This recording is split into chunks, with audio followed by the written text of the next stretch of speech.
this weekend on UBC. 6 months ago, accurately 6 months ago, almost, I hosted to you a very special gentleman.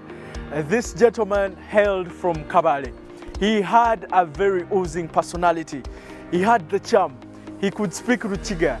People were so fascinated. Abakura mwena abakiga barampagira n'abandi bona abanywanyi banje family yanje n'abarawurira Ruchiga runyankore mwena n'abakura mu zina rya Ruhango.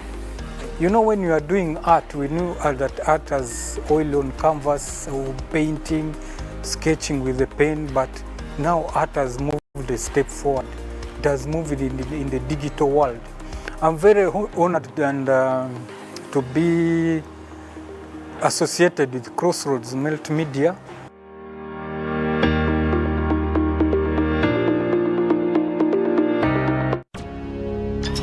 Buri munya-Uganda nayitinga amakuru marungi. UBC West ina amakuru marungi kandi agari kwesigwa. Rero za program zayo ziri omuri Nyakitara hamwe n'urufumbira.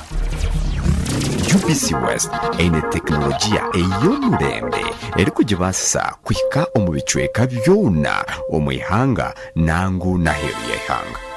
Tukwatire aha frequencies zetu. Kisoro, chenda na mushanju, katonyeze mushanju, fama. Kabari, chenda neshatu, katonyeze mushanju, fama.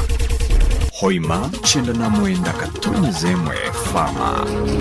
Kampala, igane itano, katonyeze mushanju, fama. Mbarara, chenda na mushanju, katonyeze ina, fama. Footpoto, chenda na mnana, katonyeze munana, fama. Masindi, igane itano, fama. Kurikiriza UBC West. Empika huna. Also have enough air to... It is intellectually engaging. And you can only become a leader when there are problems. I like that. The same applies to Rwanda, Burundi. So what are we federating? Whether rights from another country can be, somebody must be there to hold everybody accountable. But at the moment, we would rather deal with what we have, make it right. First of all, we as elites of Uganda, we have made Museveni the issue. I can tell Museveni is not the problem of Uganda. The problems of Uganda are much deeper. We can change the next 20 presidents and we'll still be this roundabout. Deeply incisive. The different political forces that we have in the country, in the country, we don't seem to really have achieved that minimum political consensus over certain things. Authentically symbolic and insightful. Behind the Headlines, every Wednesday at 10 p.m. with Charles Odongotho. All on your public broadcaster, UBC, inspiring Uganda.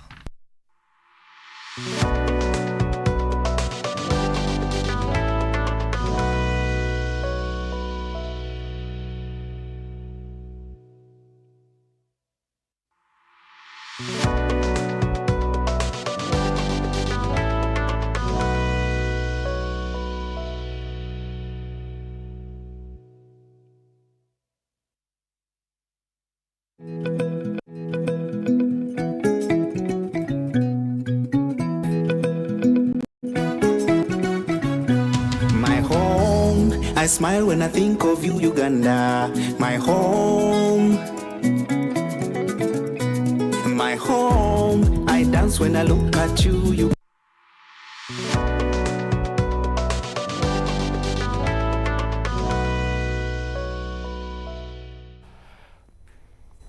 A very warm welcome, and this is Behind the Headlines here on UBC on Nile Avenue in Kampala.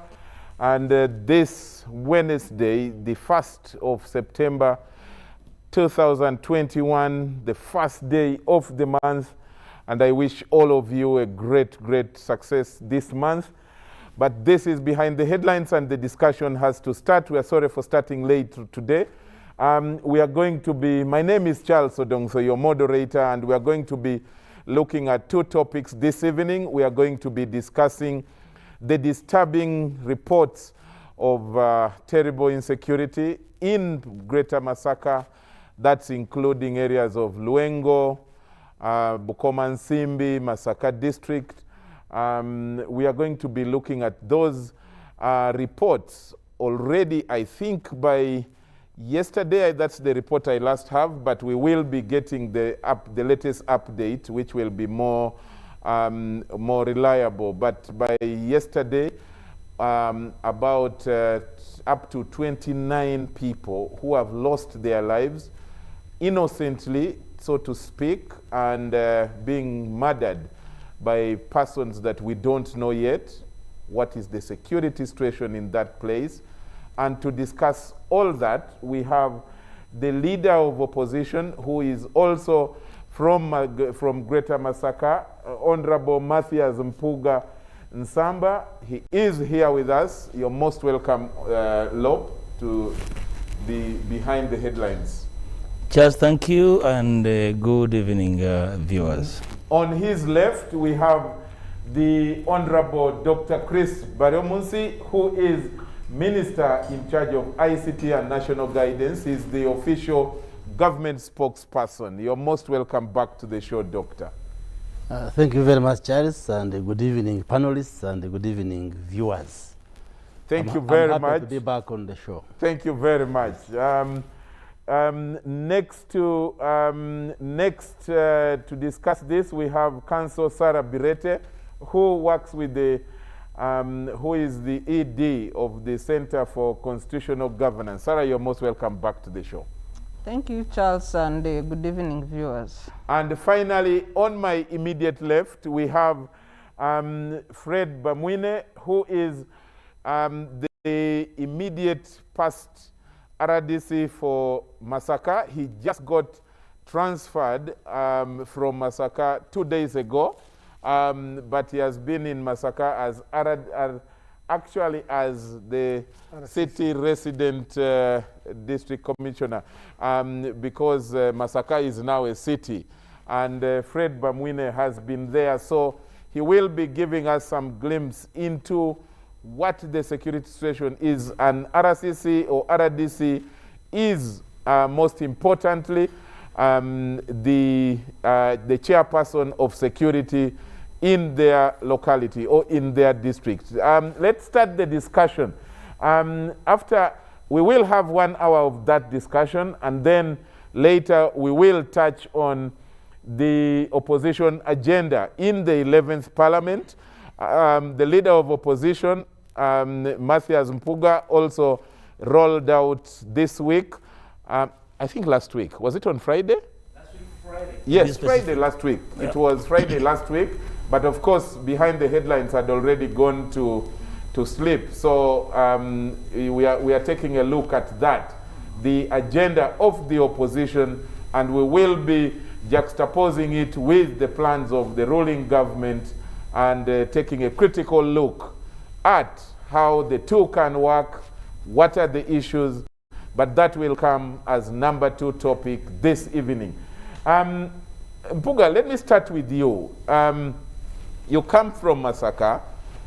There is a lot of apprehension, a lot of uncertainty, a lot of fear, and we want to find out what is the latest today as you came into the studio. No, for the record, Chairs, you have a government here, a government spokesperson and a minister, and an immediate former RCC, for the record. I do not have a security structure to give you the latest, because the latest is 5 minutes ago or less. Yes. So I don't know how fair that is to begin with me, but I would be glad to. You want me to throw it to Bamwine? No, you see, you have a government minister and a spokesperson. Yeah. Yesterday, the Minister of Internal Affairs ousted a statement, an official statement. Which I have a copy of. Certainly. Yeah. So do you want to ask me over the security situation in Masaka? Let me throw in Bamwine to start us off. Bamwine, what is the latest from Masaka district, from the region, as far as the security situation is concerned? Thank you so much, Charles. My name is Bamwine. I'm still the resident city commissioner because I have not handed over yet. You haven't handed over yet. Good. But I'm on transfer to Nakaseke. 2, there is Masaka City and Masaka District. Those are 2 entities, Masaka City and Masaka District. Yeah. And my jurisdiction has been Masaka City. But the security situation we are talking about is for Masaka region, Greater Masaka, which includes Lakai, Chotera, Diantonde, Wengo, Bukoma Nsimbi, Sembabule, Kalungu, Lakai, Buvuma, Buvuma Islands. Buvuma Islands. No, not Buvuma, Sese Islands, Masaka City, Masaka District. Okay. That is the greater Masaka. Yeah. But the insecurity we are talking about, it started specifically in Wengo. In the month of July, mid-July. And the first 3 people that were hacked, it was at night, like at 9. And these were casual laborers. But when it happened, we thought that these are normal general crimes. Maybe you have disagreed with somebody. Maybe. That was the thinking then in Ruengo. After 1 week, another 2 were hacked. Now, also similar characteristics of people that were attacked. Ruengo, of course, sat as the district security committee with the RPC. They mapped out how they could address the insecurity. Now, here and there, it could happen today, it takes like 4 days. And they had not studied the pattern. Now, the 3rd incident, that person, there was some conflict in the family. So it was treated as if it was a family matter, actually land wrong. But the 4th incident, 3 people, that's when we sat as a region and analyzed the pattern. Said no. Although the days are being jumped, but there is a similar pattern. Because of the people that were being hacked, these are the lower class, the casual laborers, the elderly. Of course, recently they even killed a mad person. Then 2, how they were doing it. They were not coming with known weapons, guns or pangas, you are saying. Actually, almost all the cases, majority of the cases, they are using clubs. They are Blunt using objects. Blunt objects, clubs. They even, how do you call, coffee stems, they cut coffee. Most of them, and at times they strangle. So somebody stationed in an isolated place, dark, hits somebody on the head, pulls the body in the plantation or a garden, another one comes like that. So because of that kind of pattern, it rang to our minds that this is not a normal general crime, but it is organized, systematic crime targeting these vulnerable groups. Okay. In Masaka City, it started the 24th August.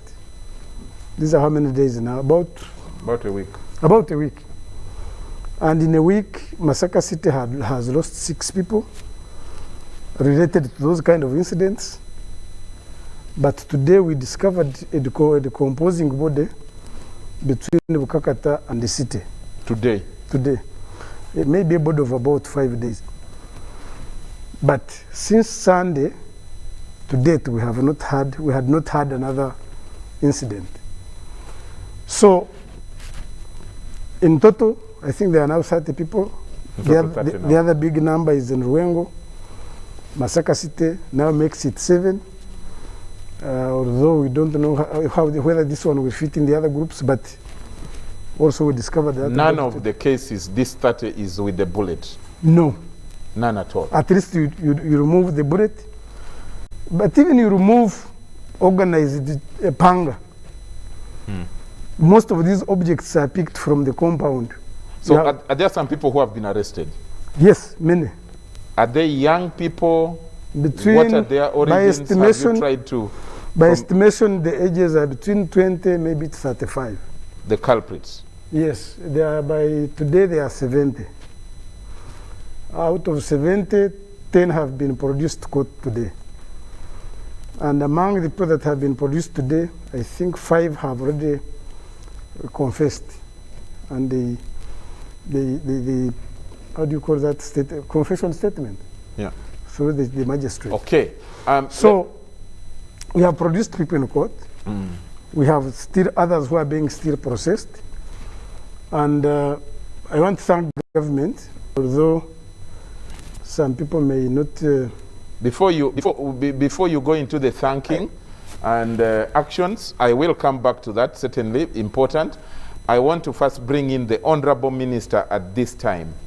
Honorable Mpuga started by saying we have a government here and represented at the highest level, a minister, the chief government spokesperson. When you look at the narration by the RCC, who is on the ground, who has been on the ground, do you see this pattern, 30 now dead, as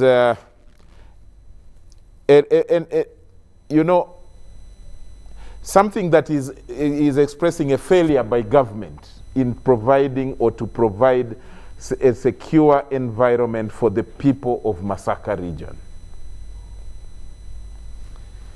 Okay. Before maybe I address that one, whether the government has failed or not, to just add to what the Honorable RCC has said, is in terms of death, the situation had not changed since yesterday, except for the body which was discovered today. But because it was a decomposing body, I think the investigators were not sure whether to link it with these similar cases. There were those who were suspecting poisoning, whether he was poisoned and dumped there or he poisoned himself. So it is in between. But if you include it, it comes to 30, like Mr. Bamwine has said. I think there was also an attempt yesterday by these criminals, but they injured 2 people in Negwengo. They didn't kill them.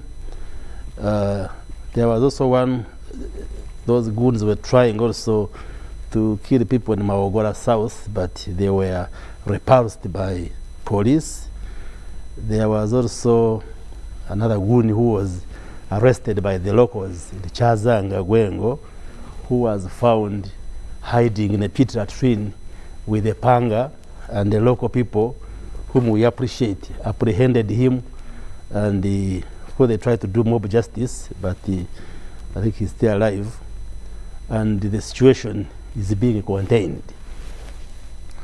And we want to convey condolences to the families that have lost their dear ones over these senseless murders, and again to reassure the public, particularly the people in the greater Masaka area, that the government is on top of the situation, and those who thought that they would cause that panic and anxiety and just go on rampage to kill innocent Ugandans, they will not succeed, because these are cowardly people who just go for all the women, all the men, people who live alone in their houses and so forth, and they attack those ones for whatever reason, as we shall be explaining. So we send condolences. Has the government failed to secure and protect its people? No. You see, I am seated next to Mpuga. If he slaps me now, will you say government has failed to protect me? Because the government is not in the minds of people. Or if I throw this phone on you and injure you, will you now say government has failed to protect me because the minister has injured me here? So we may not but be. If it does it the first time, it will be something else. Second, 3 times, fourth, up to 30th, and nothing is being seen to be done to help you, to save you from his slaps. Then we shall question. That is if you have the eyes to see what is being done, because you may choose to say I'm not seeing anything. Do you think the greater Masaka region has only 30 people who have died? Yes, it is unfortunate that those 30 Ugandans have been killed. They shouldn't have. But the point I am making is that it is humanly difficult to police every family and every individual, because these deaths are occurring in the villages, deep in the rural areas, in the families, where these goons just go and corroborate people and kill them. But would you want to choose a government that has done nothing when the RCC is telling you that we have upped up the security, people have been apprehended, people are giving information, and the communities have been mobilized to be part of this security vigilance, and that's why for the last few days you have not seen more deaths occurring. That's why I'm telling you, even the few who are still trying to attack the Ugandans there, they are either being repulsed or even apprehended, and they are not succeeding in killing the people. And going forward, the security is alert. Our security and intelligence team is on the ground, and the people shall be protected. And like the RCC has said, this is organized crime. It is not just isolated, because you hear these attacking in Gwengo, these in Masaka, these in Bukomansimbi. So they are organized, and it's good. Some of them have been apprehended. They are providing useful information. On this show, we shall use the principle of the need to know. We shall not reveal everything, but the government is receiving a lot of information which we are going to process, and definitely all those behind the killings, either those who are directly killing Ugandans or those behind them, will definitely be brought to book, will be apprehended and brought to book. And what we know is that, yes, these are mainly the young people, some of them locally based, others come from as far as Kampala and outside Masaka area to come and link with their local contacts, kill people, and then run away. So it's an organized crime sort of syndicate, which definitely will be nipped in the bud, because it's not the first time these murders are taking place. We all know some few years back, these similar incidents had begun in Bukomansimbi especially, but also I think at the beginning of July, there are those who had dropped letters, leaflets in Bukomansimbi, but for them they were talking of land issues. But this spate of killings, I think, has little to do with the land wrangles, but just organized crime, which in our view, and part of the information we get, is political, in the sense that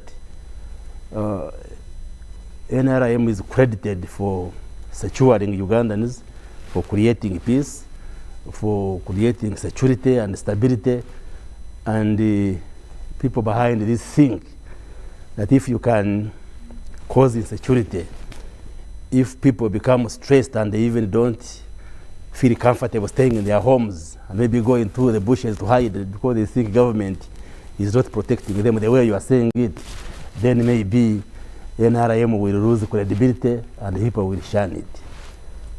And I don't think that will succeed. Okay. So, but we would want to comfort the people in the greater Masaka to become the security and intelligence and the government will overcome this. Okay. But I want to thank the leaders, like the leader of opposition. I think he has been forthright on the ground. He has held meetings and I think mobilized these people to be calm, and he has been part of the efforts to calm down the situation. And the other political leaders in the area, like Honorable Abedi Bwanika, has also been working with the RCC and the other leaders. And so the people of Greater Masaka should do, yes, it's regrettable some people have died, but they should keep calm. The situation will be brought under control. Okay. Honorable Mpuga, I need to come to you at this point. Do you, as the leader of these people in this area, do you feel frustrated? Do you feel that enough has been done so far to respond to this matter? The arrest of about 70 culprits so far, suspected culprits we've got to say legally. Do you think that this is, from your own view as a people's representative on the ground, is enough being done to resolve this situation? You know, chairs and viewers, the incidents in Greater Masaka are ones that to really lean back and reflect on the what if, the whys, the whos, you know. And if you want to have a deeper appreciation of these questions, then probably you will be lost in the thick of attempting to supply a fair response to what and who and where and why. It's not in my nature to speak in riddles, but sometimes when you think certain things are not really rocket science, then when you see the trend, then you probably get lost at some stage. Yesterday, we had a 2-hour debate in Parliament, engendered by the statement presented to the House by the Minister of Internal Affairs, read by the Minister of State for Internal Affairs. And one of the disarming, you know, issues that aroused our curiosity, that after 30 days, the statement by the minister even lacked basic facts. Basic, like how many people have been killed since. That was a very huge indictment of government and its sensitivity to this very, very serious, heinous crime. And you see, when such a crime is visited on a community, questions are asked. And when people do not see a swift response from those they do expect to offer it, they begin enlisting, you know, suspects, you know. And I'm not trying at this stage to really list any suspect, but I'm speaking to two issues. One, sensitivity, and two is a response. It's only until Saturday last week that a minister of government was able to locate a GPS and visited Masaka. I do not know whether they used a boat via the islands or a chopper. So when all this was going on, not a single minister visited Masaka. Not a single minister spoke to me as one of the leaders in Greater Masaka, until we hunted down the ministers ourselves and were asking questions. And this is very telling. So when I tell you people begin listing suspects by the manner of response, I do not know what is running in the minds of the people of Masaka. we know how quick, how swift, more often than not, government does respond to any simmering of what is not them. And when I say what is not them, it's not an attempt to speak in a third person plural, but to describe the way government works. And this very particular incident, not isolated, but a series across time. You see, when you look at these matters, chairs and viewers, one day after another, 2 people, 3 people, 1, 2, after day, and you know, all you hear are uninspired statements, insipid responses from whoever cared to say something. And the media was very, very helpful in all this. Public media and even social media, because they were bringing to the country statements being made by spokespersons of different security agencies. They were blaming the community of hiding these fellows, these outlaws. And people were crying and saying, look, we need help. And of course, they were interviewing players in security. They would say, but we are here, we are handicapped. We don't have fuel. We don't have airtime. Our motorcycle broke down a month ago. So can you repair our motorcycle? You know, really? And these were statements being made by people that are supposed to instill confidence in the community and offer hope that something is being done about their plight. On Thursday, last week but one, under a lot of stress, I went to the office of the Speaker because the matter had come up in Parliament on Tuesday the same week. And the Minister for Security, General Mwezi, on the floor of Parliament, in just about a minute, just said, you know, belabored to say, we are aware and we are trying to do something about it. By the time I went to the Speaker on Thursday, a day before, 3 people had been hacked. And the Minister was still communicating in the future tense. The Speaker summoned the Minister to his chambers, and we had a meeting with the Minister.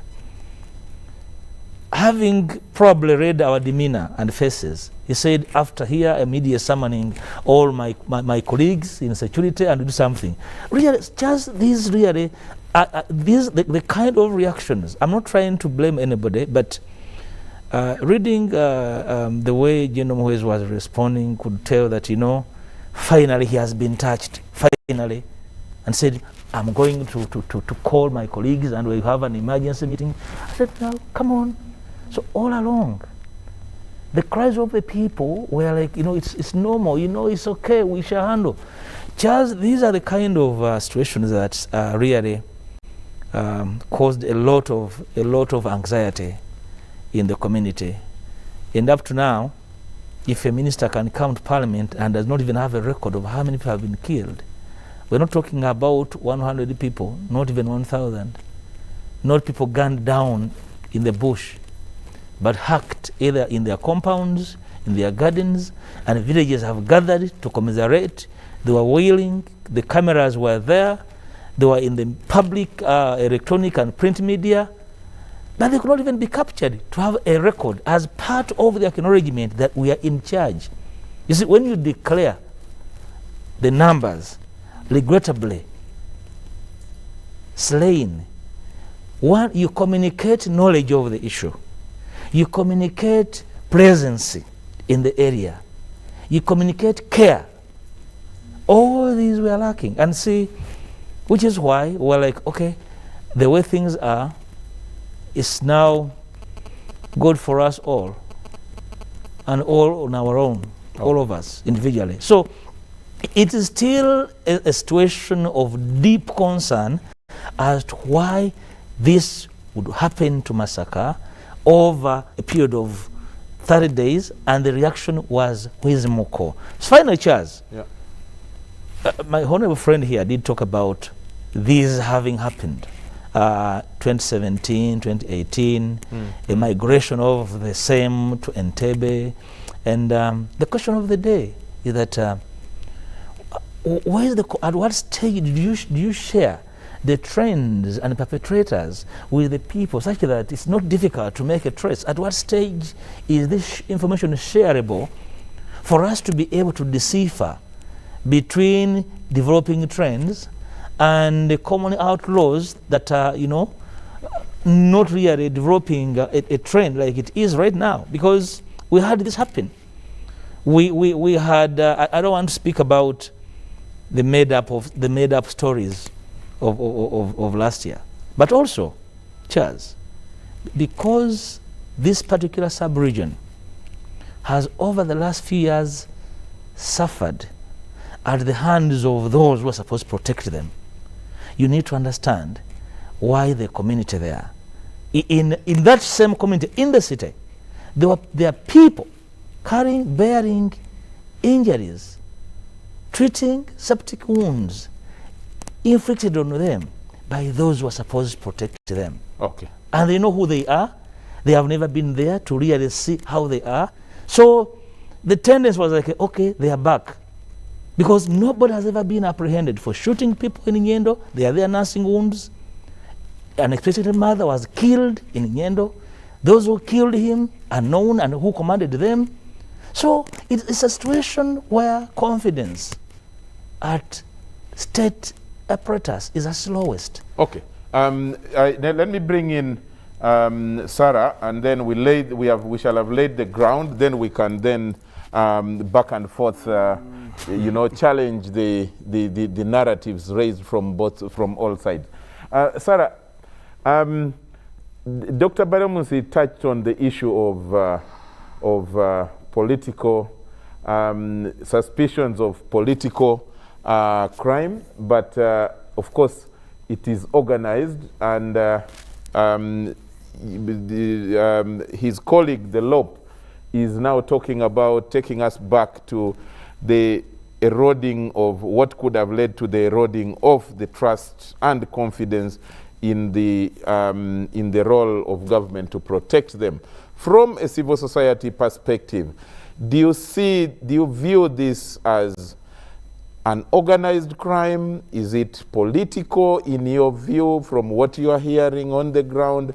Or you think this is just a wave that comes and goes as it were in 2017 and 18? No, actually, Charles, this is the third time for these kinds of crimes to happen in the region. The first time was 2009. And with the help of police and VCCU, the Violent Crime Crack Unit, I think the groups led by Mujuris and Katongore then, who were also operating on the border side of Tanzania and commanding these kinds of gangs, were apprehended, but 86 people were killed. This is 2009. Yeah. In 2018, the Chijambia groups resurfaced, led by Gariwanga and Chidawarime. And then, after the confessions after arrest of Chidawarime, I think contradictory stories emerged of how there was connivance and all kinds of things. The stories are still online, reported by the media. And there was suspect of internal connivance with the people that are supposed to be protecting citizens in that Chidawarime scenario and Katongori. But the methods are the same. Throwing letters happened in 2009. The killing people and taking nothing was the same methodology in 2009. But later, the group in 2009 engaged in some robberies of motorcycles and vehicles. But they would kill people and take nothing from the victims, and then stage robberies somewhere else. Chijambia group of Chidawarime, same things that are happening. There could be differences, but by just the name Chijambia suggests the method that was used then of machete killings. In 2021, you have the same kind of insecurity arising in the same region. People writing letters, dropping the letters. Now they have marked houses, tell people we shall come in 10 to 12 days and kill, and indeed they come and kill in those days. And so the question is, what is happening? What is the kind of intelligence gathering in this region? What lessons did they learn from the past attacks? What is the kind of community partnerships with security that you cannot detect these crimes? July, August, then a minister gives a statement after 30 people are dead, working like some international agencies that he talk after a certain number of people are killed. So the question that arises is, check on intelligence gatherings. How credible are they? Community partnerships. How are our civil, police, or military relations? What is the organized strategy of security in this region? How empowered is the community to be able to fight back, report crime, and ensure that they are protected? I think it's important to note that in the same region, we have the highly militarized brigade. Our armored brigade is based in Masaka. The unfortunate thing that has happened to our civil-military relations is the politicization of security. For example, during elections, the commander of that armored brigade made a unconstitutional statement that a soldier is not supposed to make, engaged in open politicking, and nothing happened to him. So that erodes the trust of the people. That affects the civil-military relations in the region, and it affects the general intelligence gathering and community policing in the area. People openly, engage in partisan work. The people that are prohibited by the Constitution to do so, they violated the Constitution in open broad rights. So that affects the way they work with the people, definitely. But as for the challenges on the ground, I think what is manifesting is a failure of intelligence gathering and a failure of rapid response by security forces. You cannot run away from these failures. Okay, Fred, that is a big accusation against, I think, starting with you on this show. Not even at a level of government yet, because you stand accused of failing to gather proper intelligence. You stand accused, among other things, of instead of engaging in proper gathering of intelligence or proper security work, you are instead engaged in, I'm not saying you as Fred, because an RDC, your role is different in a way from that of a general in the army, though very similar in security handling. But you stand accused of being partisan and mixing intelligence and all these issues, and therefore eroding the trust and work that you're supposed to be doing. What is your response to that? Charles. And at this point, let's now keep it. Let's keep it engaging. Let's respond where necessary. If you want to cut in, kindly do so. Any of you. Charles. The best footballer is the one in stands, the one who is spectating. He says, how can this one fail this score that goal? He's not even on the bench, not even among the... But he said, how can he fail that one? And it's normal. But between me and you, crime, world over, has always happened. The only difference would be when these crimes or murders have taken place, what is the response? And I think that is what they are asking, that in a whole month, 30 people have been killed and you were not yet on top of this. And you are looking at the situation, at times, a person who comes with a hammer and hits a 90-year-old man,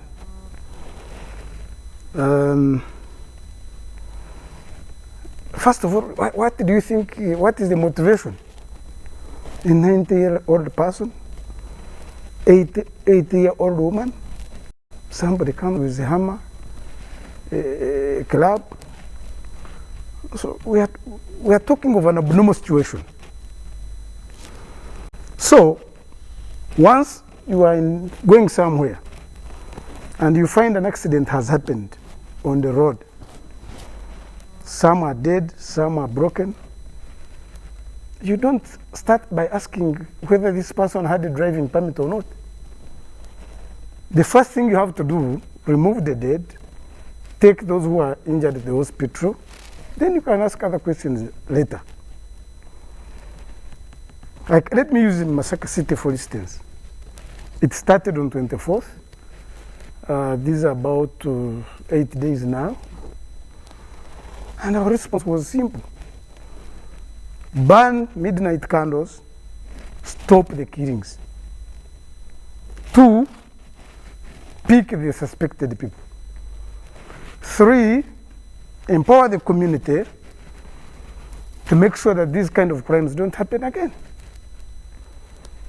I don't want pride in that, but I think... What have you guys done so far, as far as that is concerned? Since Saturday to date, no any other days has happened. Saturday last week? Yes. That's very... So we have stopped. In 6 days, we have been able to stop it. 2, although they are organized and systematic, we have been able, in our weaknesses, Honorable Mpuga has portrayed, in that disorganization, we have been able to pick suspects who have even confessed that we participated in the murder at Setara village. Now, if somebody has said, I am the one who killed, how does Honorable Mpuga now start disputing the person who has confessed? In our disorganization, at least we have confessions. And we are still processing the remaining 60 suspects. You never know what will come out. Okay. 2. I need us to, the rest to participate quickly. You see, because you say one after the other. I know people are dying. Yes, people are dying, and it's regrettable. But when you make a mistake in a warlike situation and the panic, then you are playing in the enemy hands. I can confess that as security, we have refused to panic. And our refusal to panic has yielded the result of 70 suspects, of about 9 confessions, and stopping the killing to continue. Okay. Honorable Mpuga. Lastly, we have engaged the community. I wish Honorable Abed was here, because his constituency was the most affected. So in engaging the community, we started with his constituency. We held a meeting of 280 leaders. And from that meeting, the community themselves have already apprehended 5 suspects. Okay. Yesterday, but one, I raised Honorable Mpuga. I said, we have finished the constituency of Honorable Abed. Let us all now come to your constituency, because although the crime is taking this place, it is like now to cross to yours. And we organized that meeting with him. And unfortunately, that's when the minister was coming, and I informed him, you can continue with the meeting, let us also finish with the minister. Okay. And he held the meeting. Okay. For empowering the community, because you cannot police anywhere. But I want to ask one question. Not only to you, but even to the viewers. You want to ask me? Not only you alone, but even the viewers. No, me, you are not supposed to ask me, because I'm the asker of questions here. Why am I asking this question? Me, I ask everybody who comes here. You are not supposed to ask me. Why am I asking? Why am I asking? The rules don't allow. Why am I asking? You can only wonder. Then I will see if I need to answer. Okay, I'm wondering. All of us, we stay in this country. Yes.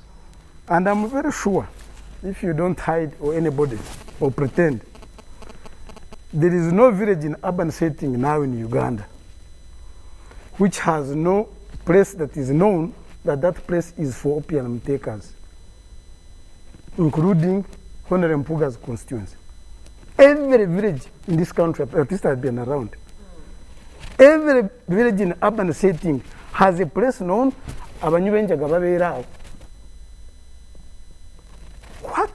What do you expect when we continue allowing this one to be the norm? Again, that is going to go back to you. That's fine. Because That's fine. as the in charge of the district I agree with security, you. That's what I'm saying. if they are opium smokers, that's why I'm, and why I'm know throwing that this one they to have you. a potential to cause insecurity in the area, Yes. and you allow it to continue going No, on, why I'm throwing it to you. then the ball. Why I'm throwing it to you and the viewers. Of course, I don't want to talk about MPs. This is our country. You know, I cannot pretend. Yes, the point has been made, Fred. I need to bring in your colleagues. Honorable Mpuga, Fred narrates very credible reports of actions that they have taken as government, as the security committee, as generally the responsible persons in charge of ensuring security in that area. Are these not adequate? What are you leaders not doing, especially in as far as, or do you think that the situation was too large for all of us, both security and the local leaders, but now you are, what can you assure people about with this kind of latest information and what he has said? You know, Chairs, you have to be fair. I debated a ministerial report. Yeah. I have a government spokesperson here. You want me to respond to Fred? That's not fair to Fred. I read and debated a statement from the Minister of Internal Affairs. I regard the Minister's statement as the authentic document for me to respond to. And my sense is that when I have a Minister of Information here, these issues have been processed by government, and they have agreed to a position to communicate to the public. An attempt to controvert it using another person, for me, is disingenuous, and I hesitate to respond to it. I insist that the position could have been handled better. You know, for all that I am capable of doing in my sub-region as a political leader, I mobilized my colleagues and I asked them to exercise maximum restraint, even when our people were highly charged and agitated. I had a press conference and we agreed as leaders from Greater Masaka that Dr. Bedwanika leads the team to go and visit the community together with the woman MP of Masaka City, Honorable Kakande Juliet. They engaged with the people. They buried the dead. They had to do everything, buy coffins, buy food. And that in a way helped to keep the community together. As I engaged security at the top of government to try and find out what better they can do to try and bring the situation to normalcy. It's very difficult when people have lost their dear ones to try and rationalize and say, well, we are capable of doing this, you didn't do it, why didn't you do it? So how many deaths were supposed to happen to make this a faster response? I think for me, we are better off discussing the possibilities. And the kind of communication that and response that is coming from government. Initially, I heard from Dr. Chris earlier, and he said, oh, these killings have political bearings.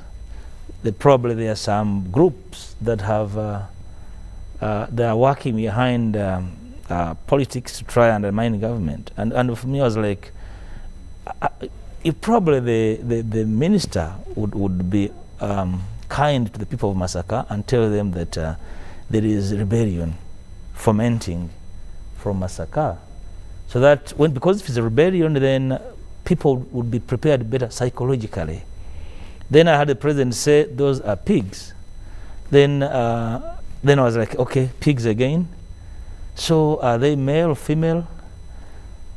You see, descriptions and nomenclature does not offer assurance. If there are people that are trying to use extra-legal political approaches to overcome government over the day, then those issues must come to bear so that the people can prepare themselves for anything.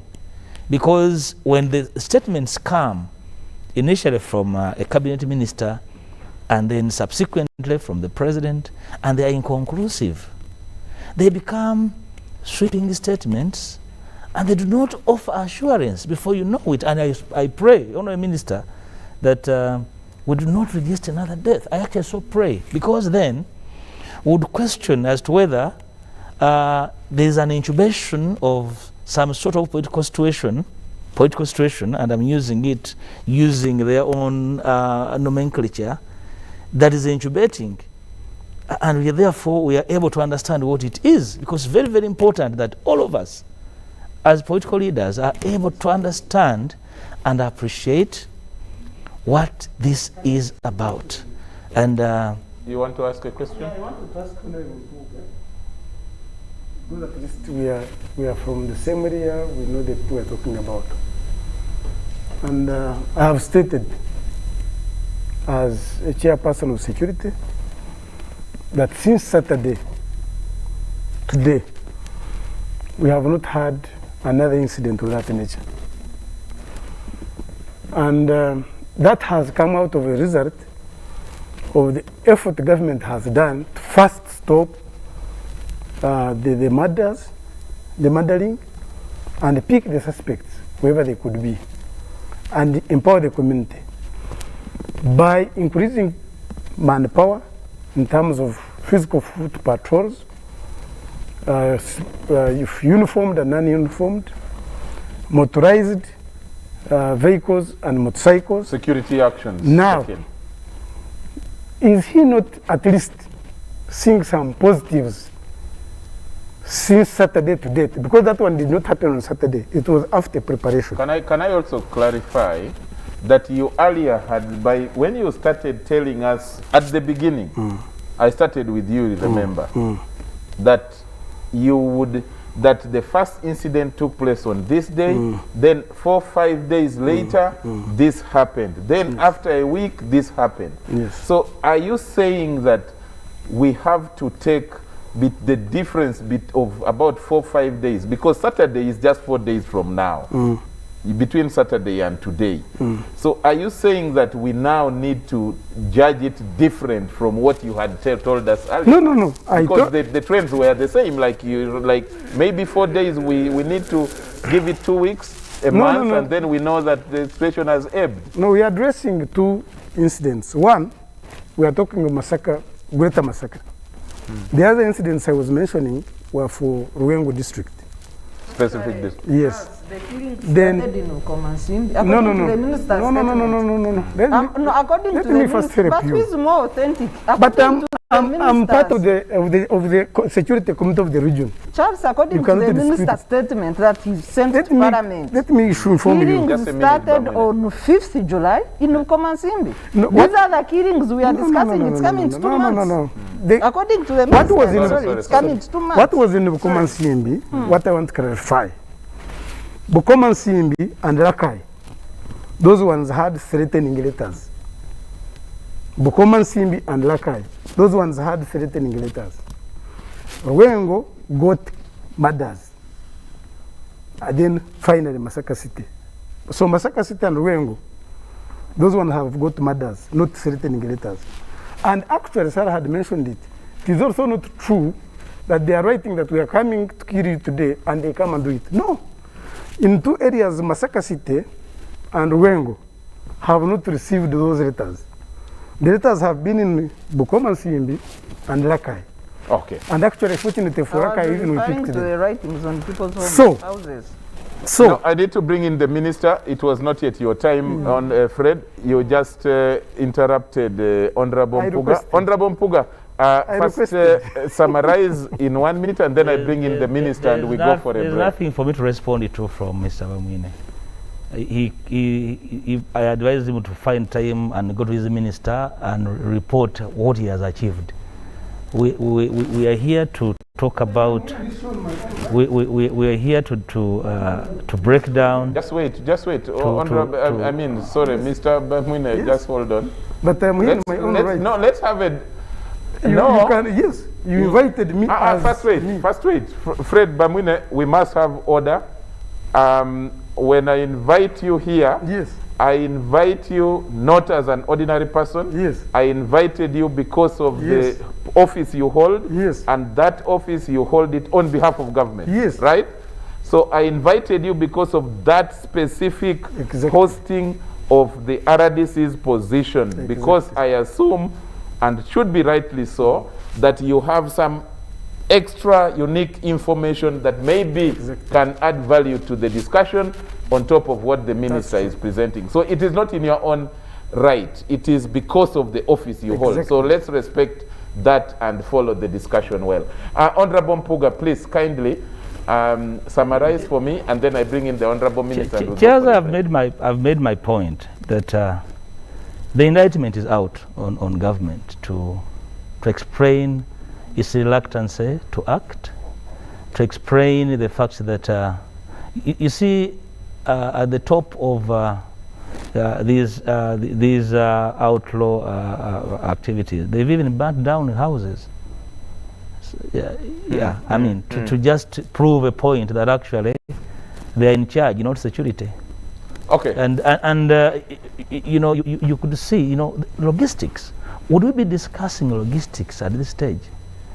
These are the kind of things that really make the community feel really let down, very let down. And when people heading security there speak from the pedestal and start sending messages to people, saying, you are just there, you are even defying a curfew, you're just there. Say, okay, so we are being punished. So these are the issues. Reassurance. I told the minister yesterday in Parliament that the Minister of Internal Affairs. Yes, that they have to work a lot to restore the confidence of the people of Masaka, because there's a huge deficit of confidence. Okay. Yes. Honorable Baramuzi, are you ready? Are you up to the task of restoring that, which Honorable Mpuga says a deficit of trust, of confidence in you as government in the Masaka region? I doubt whether the Honorable Mpuga has a trustometer to say the trust is a deficit and so forth. That could be his opinion. But I know the people of Masaka who are watching this show know to what extent the government has come in to arrest this situation. When you talk of government, what do you mean by government? Government doesn't mean the minister, because the leader of opposition saying the minister just went there the other day. Are you saying there is no government in the greater Masaka area? When you have an RCC, you have police, so the government and the state machinery is there. And I also want to insist, Honorable Mpuga is part of the government. If you are choosing government of acting late, then even the Honorable Mpuga, as the MP just held the first meeting just on Monday, if the issues have been boiling over a month, you as one of the senior leaders in the area, what did you do? To come on a show and say, I was there, no minister even called me. At your level as a senior person in the parliament and the government, if I can say, you even have the authority to get a phone and call the president. You see, the problem is trying to look at everything in a partisan, with partisan lenses. Why couldn't you yourself, okay, let's say the ministers are lazy, they will not take action. You as the area MP, as the leader of opposition, one of the highest level politicians in the area, You mean you couldn't call the Minister for Security or Internal Affairs or even the President to say your government is not acting? I did. For the ministers. Until I went to the Speaker and summoned them. Did you listen to that? So you don't know where the ministers are? Because we are saying... Dear. You want me to go running around looking for the ministers? Why not? That's so I call them. That's what we do as MPs. So I run around. If this issue was happening in Kanungu, just running around, I would be restless, yes. To look for the President, to look for Prime Minister. I get because the point. It will be affecting my people. Proceed. So, for you to say, I was there, no minister called me, you as an MP of the area, as a senior leader from the Greater Masaka, you would also take responsibility to also fight for your people who are being killed. So, if you want to blame government, I also squarely blame you. So, which security agency do I command? As No. You don't have to be commanding an agency. Because you are saying people were being killed and the government was not responding. So even you as a senior leader from Masaka, you were seated waiting for a minister to call you. You are an MP who represents the people. You are a leader of opposition. You are the seniorest leader in the region. So even you convened the first meeting just on Monday. Honourable Minister, with Monday. Do you know that when these matters were reported to Parliament, do you have a record? Yes, I'm also a member of Parliament, when was by that? the way. How many weeks ago? So how many weeks ago, Honourable Minister? Let's go slowly. When were these issues brought to Parliament? You tell us. You are not telling us. So I am telling you. You see how flimsy no, the point I am making. Government is. So you are in command of security. Yes. So you are telling me to go and overrun security and start commanding. And I'm telling you that the security and intelligence apparatus was on the ground.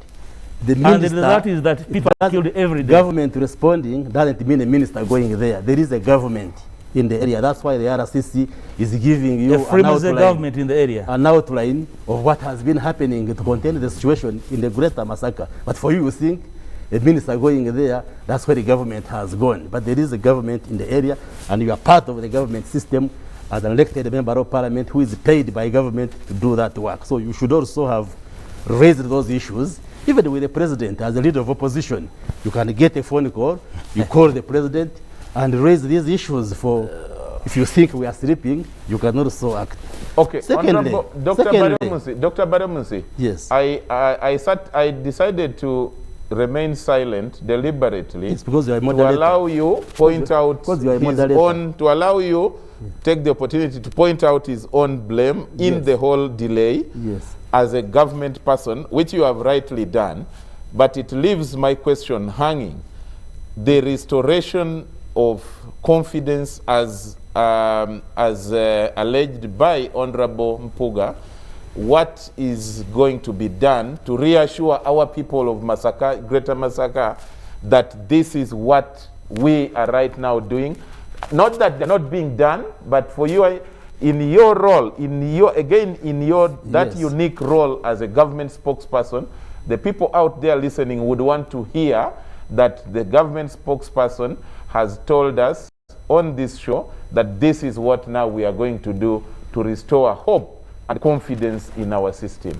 First of all, the people on the ground know how they are interfacing and interacting with the government. There could be these topsoil oppositions by people who are in Kampala, like the leader of opposition who goes and comes back. But the Honorable RCC has told you the engagements going on the ground. And the people themselves are willing to participate. The vigilante teams have been formed by the local people, the LOCs, to work with the police, to work with security agencies, to mount a response within the Greater Masaka to address this security question. So when you say the trust is down, trust from who?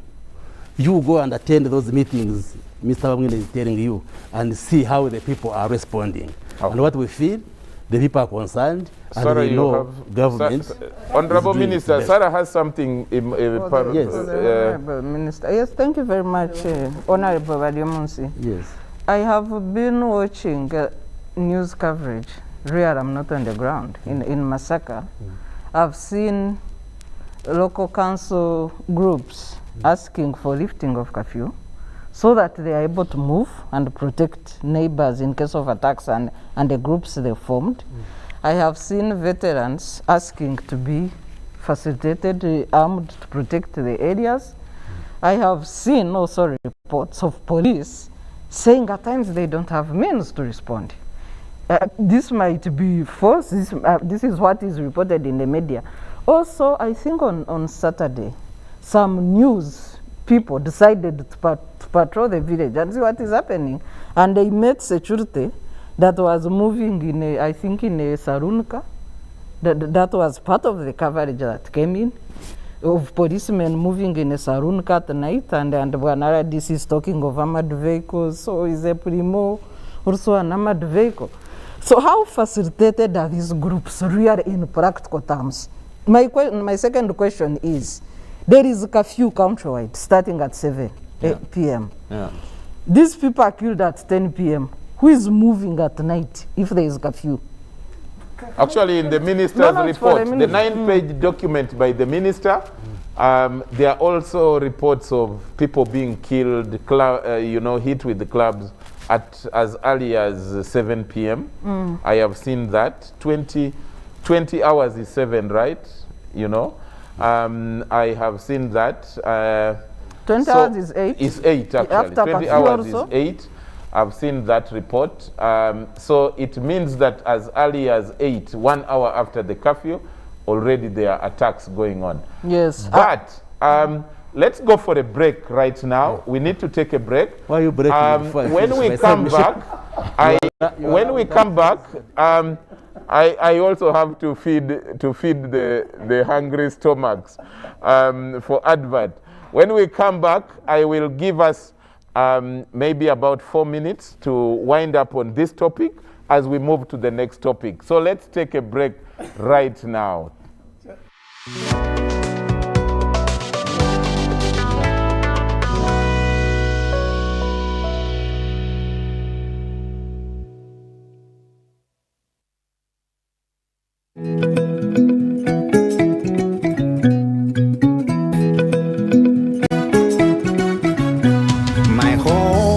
I smile when I think of you, Uganda, my home.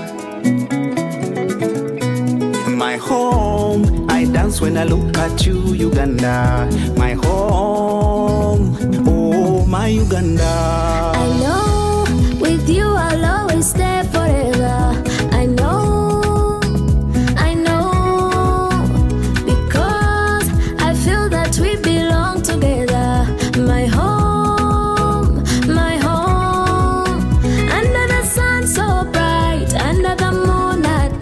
On my heart, mommy, oh my Uganda. Hey, mama. My Uganda. Oh, my Uganda. Oh, my Uganda. My Uganda. Nigokone. My Uganda. Amari, Alemira. My Uganda.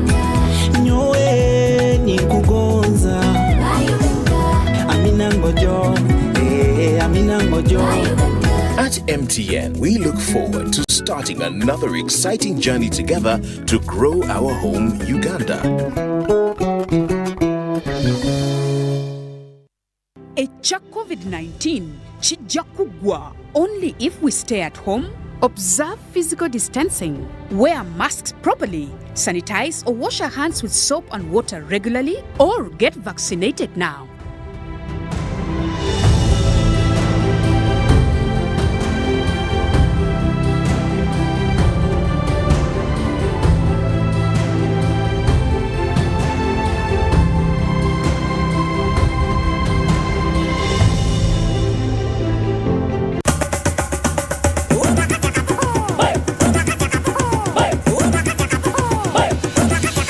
Experience 100% 4G speeds across Uganda with the Airtel 4G Pocket Wi-Fi available at 123,000 shillings only. It comes with 15 GB free for 1 month. Visit the nearest Airtel shop, device selling shop or Airtel online shop. www.airtel.co.ug/broadband-discover. Airtel, the smartphone network. 5 for 5, 5 times the winning, yeah. 5 times the happiness, yeah. 5 times the luckiness, yeah. 5 for 5, oh yeah. It's 5 for 5. 5 for 5, 5 times the money, yeah. the shopping, yeah. 5 times the prices, yeah. 5 for 5, oh yeah. It's 5 for 5. 5 for 5. Win 100,000 Uganda shillings weekly in the 5 for 5 jackpot. Simply download the Center mobile app. Click Center on the go to open your account online. Transact 5 times or more using Center mobile, Center Visa, and Center Agent to stand a chance to win. The more you transact, the higher your chances of winning. So, participate in the 5 for 5 jackpot and win millions in daily and weekly prizes. The 5 for 5 jackpot is brought to you by Centenary Bank. Our bank, Centenary Bank, is regulated by the Bank of Uganda. Customer deposits are protected by the Deposit Protection Fund. Be alert. Do not share your Airtel Money PIN number with anyone. Airtel Uganda employees will never ask for your Airtel Money PIN number on call, SMS, or by email. All SIM card registrations, SIM card verifications, or SIM swaps are done at clearly branded Airtel shops and not on phone. To report any fraudulent activity, please call 100 immediately. The official calling number for Airtel promotions is 0200 100 100. Stay alert on Airtel Money. Instant, secure, borderless. buli munya-uganda nayitinga amakuru marungi. UBC West eyina amakuru marungi kandi agali kwesigwa. Leero za porogaramu zaayo ziri omu Lunyakitara hamwe n'Orufumbira. UBC West eyina tekinologiya ey'omulembe eri kugibaasisa kuhika omu bicweka byona omu ihanga nangu n'aheeru y'eihanga.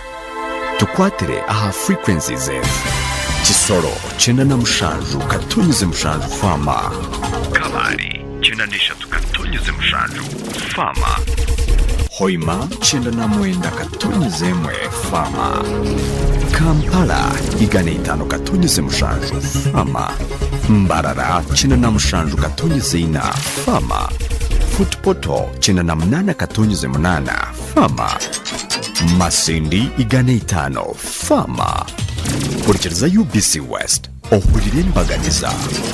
UBC West empika huna.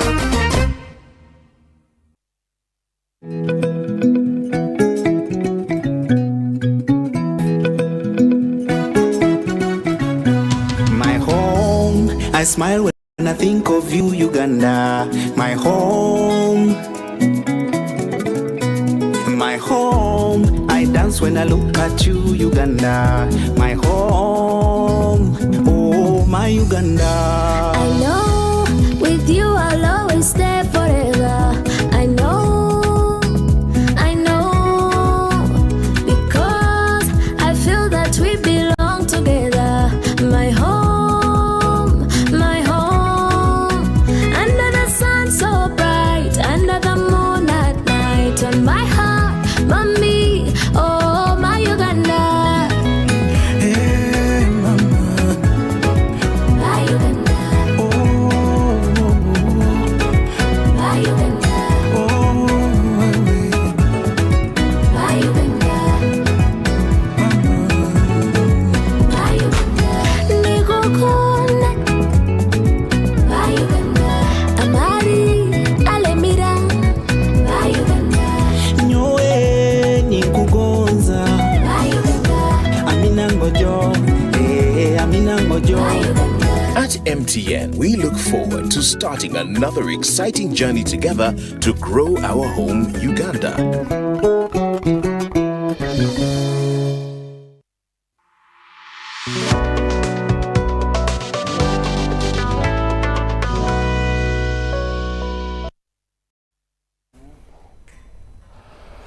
Welcome back to the second and last segment of Behind the Headlines this 1st September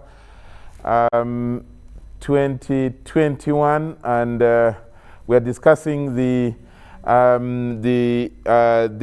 disturbing cases of mysterious killings in Masaka region, and to discuss that we have the Honorable Minister in charge of ICT and National Guidance, who is the Chief Government Spokesperson, Dr. Chris Baremunsi. We have the Leader of Opposition in Parliament, Honorable Mathias Mpuga Nsamba. We have Mr. Fred Bamwine, who is the RCC Masaka City, and we have Council Sarah Birete, who is the ED of the Center for Constitutional Governance. And if you want to join this discussion, we are streaming live via Facebook and YouTube on UBC TV, that is Facebook. On YouTube, it is UBC Television Uganda. But you can also join the discussion via our hashtag, which is hashtag UBC Behind the Headlines. That's on Twitter. Just as we went for the break, we were reading information coming through a Daily Monitor handle and reporting that just about 11 p.m. this evening, as we came to the show, someone has been cut in Chotera district, a 61-year-old. As we are trying to verify more through the senior officials who are here, that's the report we are getting through the Daily Monitor. Daily Monitor, of course, is a national paper which is credible. But there are some messages that have come through as well. There are a number of messages. I need to get my producer to get them on so that we can read them as the discussion goes on.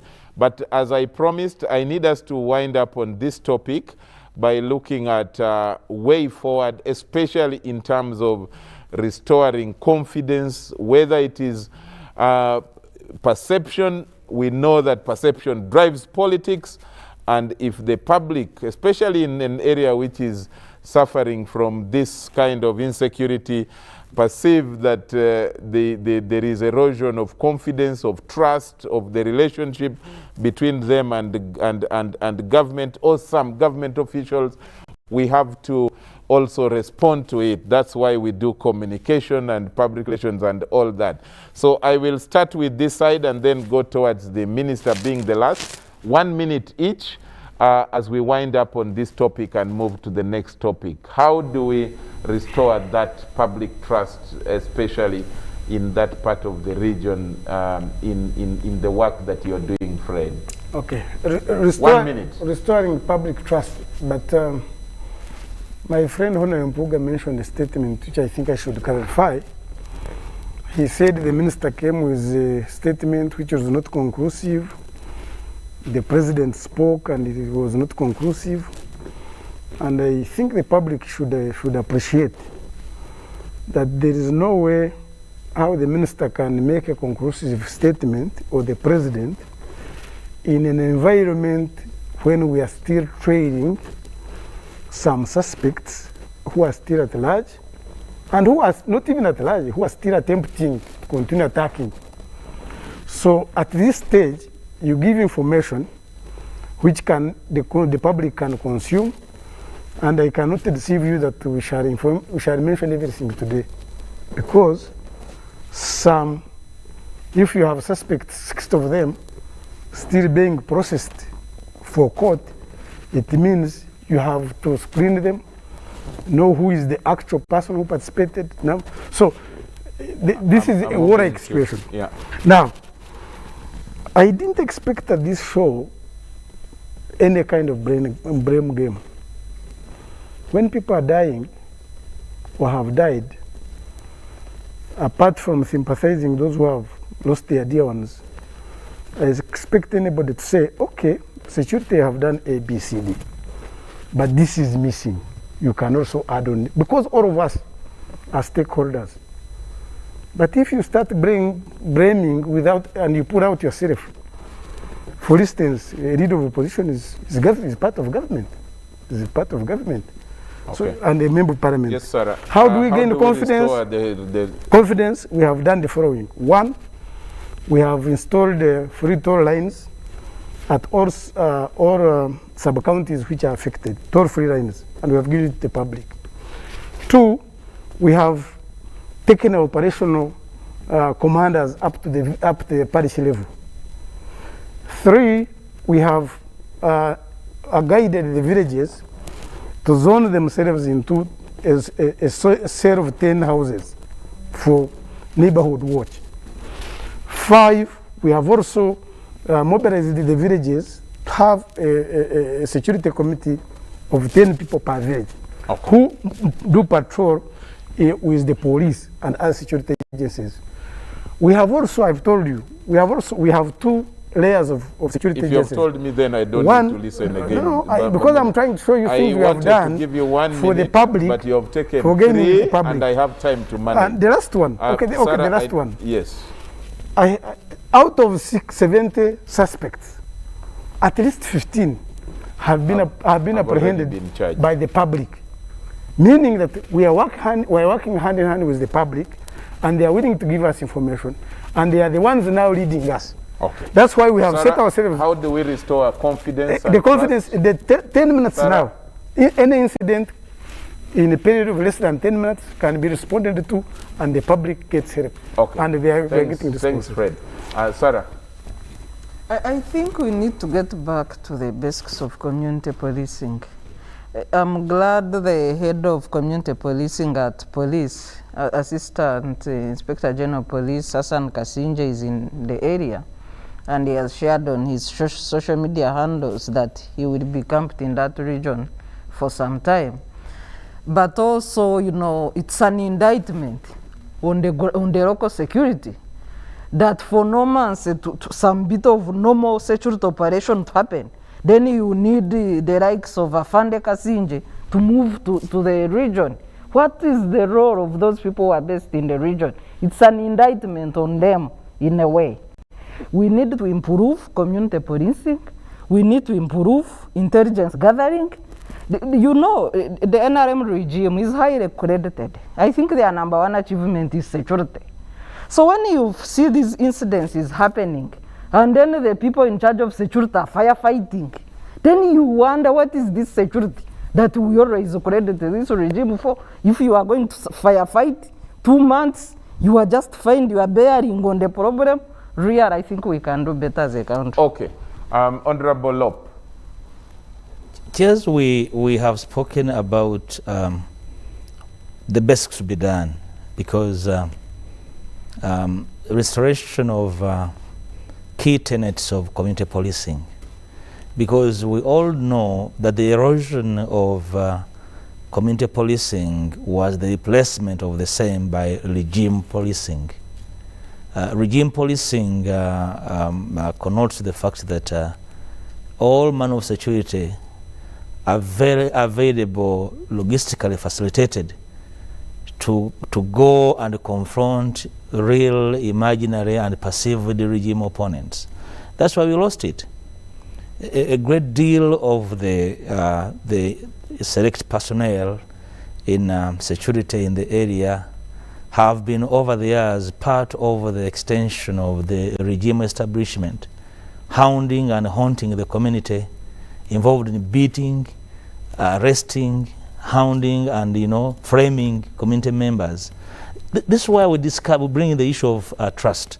And unless we as a country involved in a honest conversation of the kind of institutions that will want to leave standing even when regime finally fall, that they will definitely do, we shall continue firefighting. So institutions like the police should never be at no time politicized.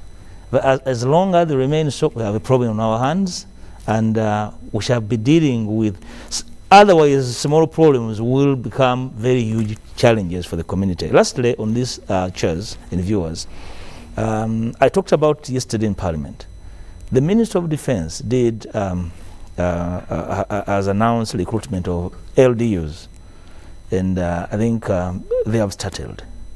In the series of meetings that I've had with the community members, some people here think I've had one because they don't know how I work. One of the challenges that has been established in the recruitment so far is that, again, some people have been imposed on the villages. And the chairperson said, no, you go train them, recruit them, we are not going to work with them. We don't know them. Because they are, somebody comes and rents in a village for a week, he's been taken there and then is recruited and say you are from that village. And they are the LDUs. So you undermine community participation in the way you recruit. So I left to the minister, in fact I advised the minister, that because now it is very clear, we have a deficit of manpower in the police. Take a decision as government as whether you are going on with LDUs or instead we recruit and train police constables to have more of them in the community and enhance community policing and participation. Okay, finally on the topic, Honorable Minister, trust and confidence, how, way forward? You see, the so-called loss of trust between the people and the government is the intention of the people who are behind these killings. So maybe some people might be happy that we are discussing that issue of trust, but we just want to dismiss it because the people in the area are cooperating with the security agencies to flush out these murderers and to pacify the area. So my appeal to the leaders in the area, including our friends, the members of parliament, even those in opposition, I don't think we should do politic with this kind of security challenge. We would want to appeal that we put our partisan politics aside and work together to secure the area, to see that no more deaths happen. You, the opposition, don't behave like a hammer which thinks everything it sees a nail and wants to hammer everything. I would be appreciative if you were telling us the positive steps you are taking as a leader in the area to work with security agencies to pacify the region. Let me also add that what we give, like I said from the beginning, is based on the principle of need to know. We don't have to reveal everything that the intelligence and security people are picking. Even when the minister comes to parliament, don't expect him, as investigations are still going on, to just mention from A to Z. What he gave parliament was the information to update parliament, but there is more that we may not say. For instance, we are getting to know that these people are organized, there are people organizing them. The reason why they don't pick money from the families, they are paid money by the organizers, and all of these things will come out. Just be patient. Let's wait for the investigators to dig out all of these, and they will come to the forefront. And we call for calmness in the greater Masaka area and let people cooperate with security agencies. Security is being rearranged to see that the local councils, the local people are part of the monitoring and security patrols, and we are quite certain that calmness will prevail in the area. Okay. Yes.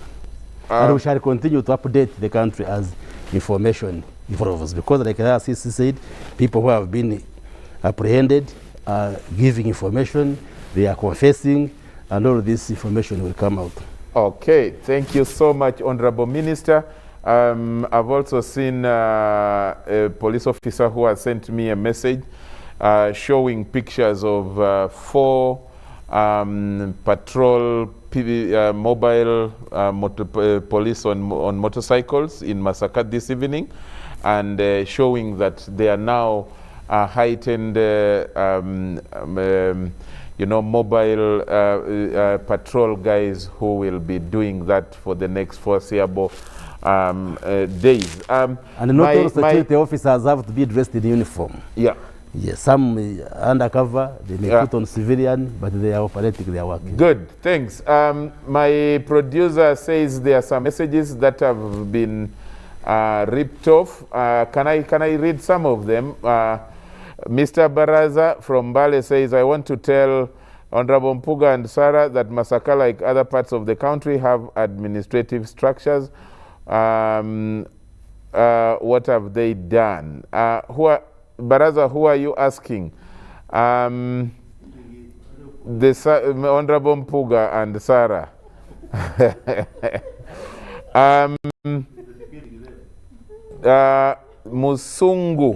Musungu James from Manafwa says Mr. Bambuine has failed to preside over the police to work and children to protect in front of a camera.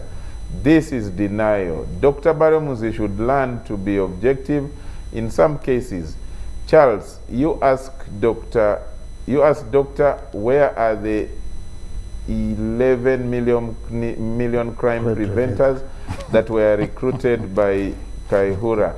What do they do? Regime policing, they're there. Hello, Uncle Charles, thanks for the program. I am Buayo R. Magufuli from Bale City.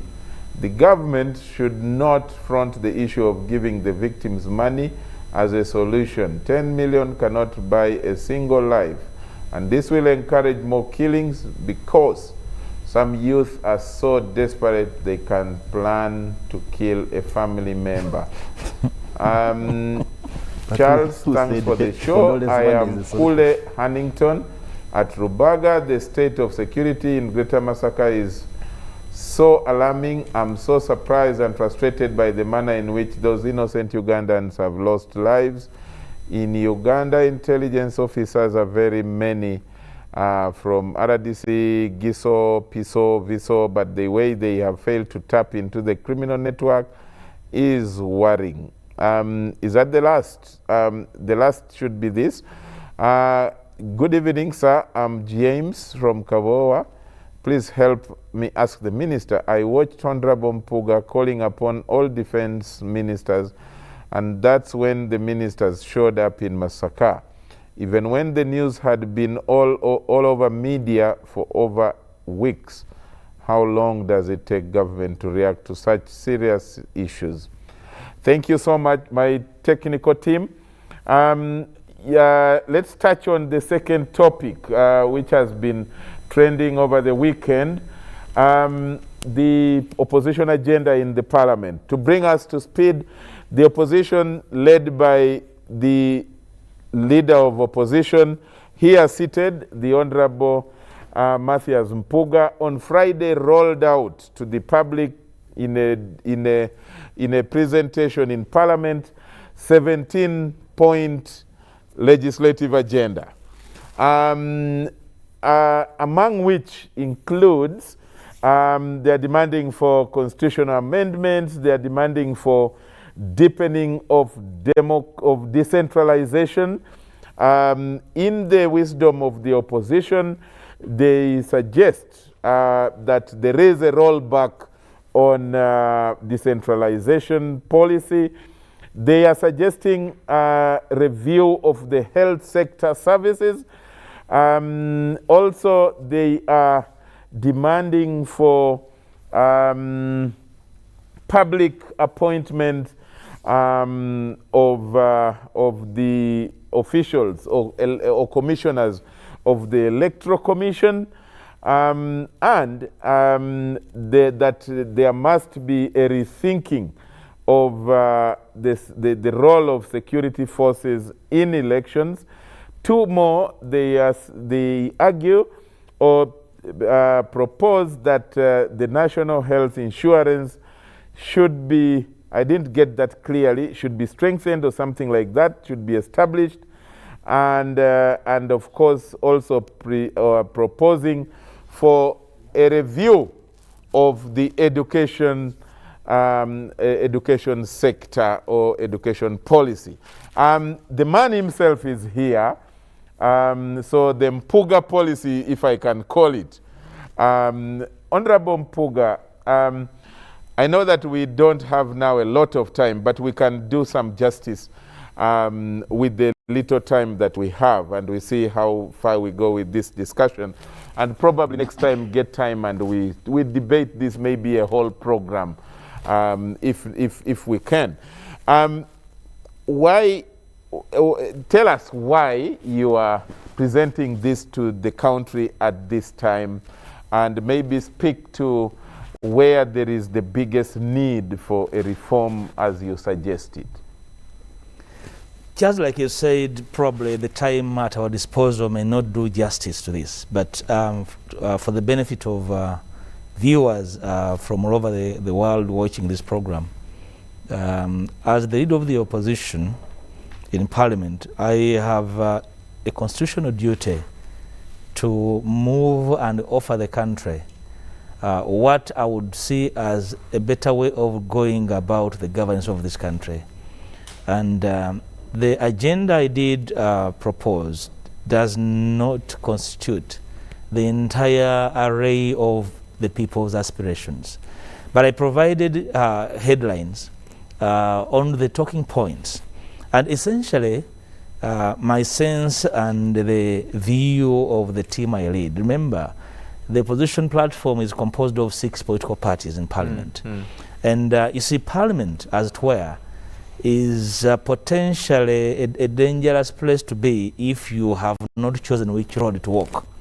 Dr. Chris will tell you that more often than not, members get lost in Parliament, not for, of course, lost in finding their offices, but because Parliament is a huge platform to try and change the way the country is run. And I am duty bound to offer a roadmap to the people to debate and inform legislation, inform the kind of reviews we want to see in the country.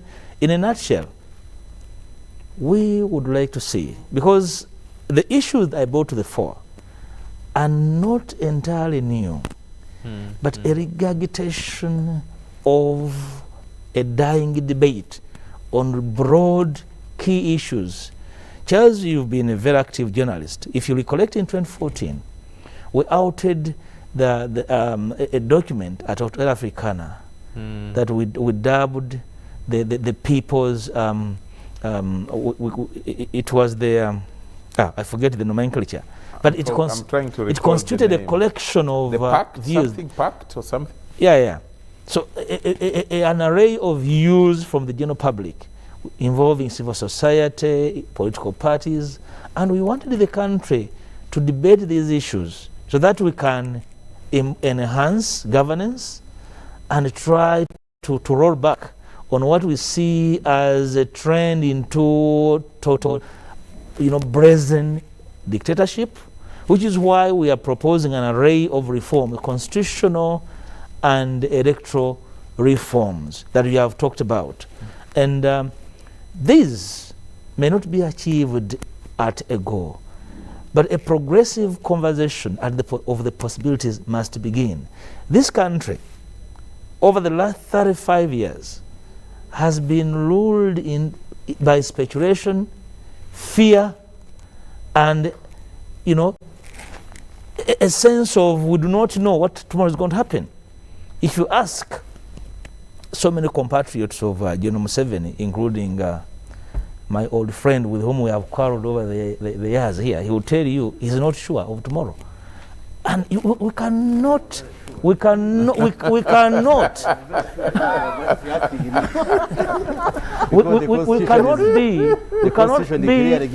be part of a polity where tomorrow is uncertain.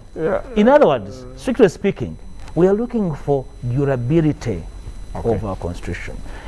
Our political environment is so fragile that we can't know what will happen.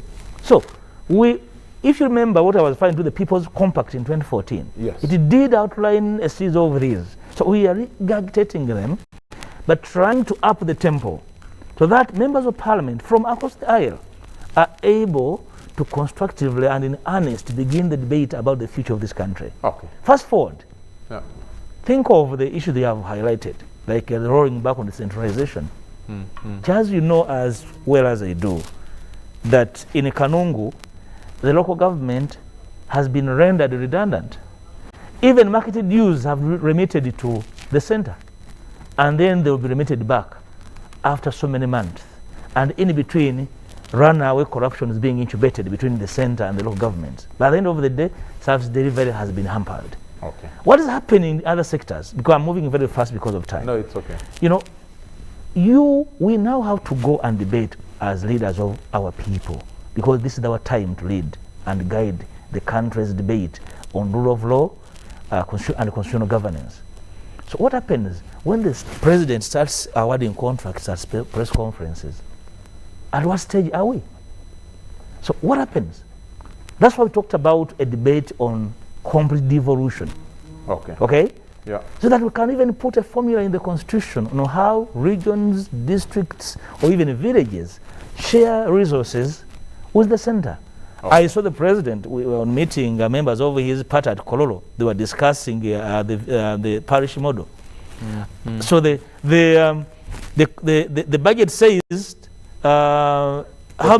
some millions per parish. 45? 45 or 47? No, 45, no. I think. No, initially, if you look at the budget, it's about 12 to 15 million maximum per parish. Then it says, no. I think the policy I saw, with the guideline that I saw following that is, I think, 45 million. Now I'm talking now. No, now I'm talking about. Now I'm talking about the budget. Yeah. To which I participated in debating and passing. It's between 11 and 15 million. By the way, we are going the to discuss. says, no, it's going to be 100. We are going to discuss the parish model. Then you say, no, it's going to be 100 now. It's going to be 100. Then you know there is a problem. Okay. We want that conversation to happen. Can I ask an interesting question that I am sure every citizen who is not in parliament is asking? Do you have, in this 17-point legislative agenda, do you propose to cut down the number of MPs in the House? It is a very latent debate, and we indicated debating the size of parliament and mode of representation. Right there. I am going to volunteer a book to you to read thoroughly. Okay. We are discussing because we think there's a problem. In fact, the kind of debate we want to see is where the country is ripe for 2 levels of parliament. Okay. Such that we can decongest the center, devolve resources and powers, because some of the debates on the floor of parliament are preferably preserved of sub-county councils and district councils. And parliament, the House of Parliament, should devote a lot of time to discussing national issues. Exactly.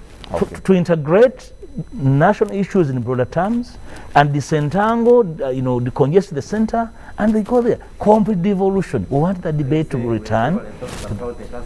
No. You should have listened to what I said. No, I think not. But I know you understand what I said. Not that the issues of the sub-county are not important. Yes. Not to that decongest. the discussion at the sub-county level are not important. Exactly. But that the sub-county levels, the district are centers of decentralization and service delivery. That there are issues that they need to take that do not necessarily come to Just you extensively covered Parliament. Good. And you can be a testimony to my frustration. Thank you and the so desire much. To have a new debate. Honorable Chris Baryomunsi, the Speaker of Parliament, certainly an NRM member, can I call officiated at this function, which rolled out this? Yes, he did, and it was a good discussion, candid discussion with the opposition members, your colleagues from the opposition, Chris. And what I remember that I picked out is that we need to work for service delivery for our people, and that is where we shall make relevance. That is where we shall be of relevance to the people that we serve. Do you think some of these issues that we have highlighted, I only picked about 6, 7, and Honorable Mpuga added on some of them. Do you think that if these are handled by Parliament, even if it is through some amendments of the Constitution or some laws, that you would have a better service delivery on top of what you already plan? Well, let's understand what legislative agenda means in the context of Parliament. It means a program which you submit, which you intend to table in Parliament so that it is processed into law. Yeah. Do the provisions of the Constitution, the rules of procedure, and the law enable the opposition to achieve this? Yeah. I doubt. In my honest view, this is merely for propaganda value. How are bills processed in Parliament? Bills are introduced either by government, by a committee of Parliament, or a backbench member of Parliament. A political party, I don't think, has space to come as a political party and say, nope, or FDC, we have a bill. There's no provision in our rules of procedure. Yes, they can maneuver and introduce, say, these bills as an individual backbench member of parliament. But the Constitution is very clear. For instance, in Article 93, it imposes restrictions on financial matters.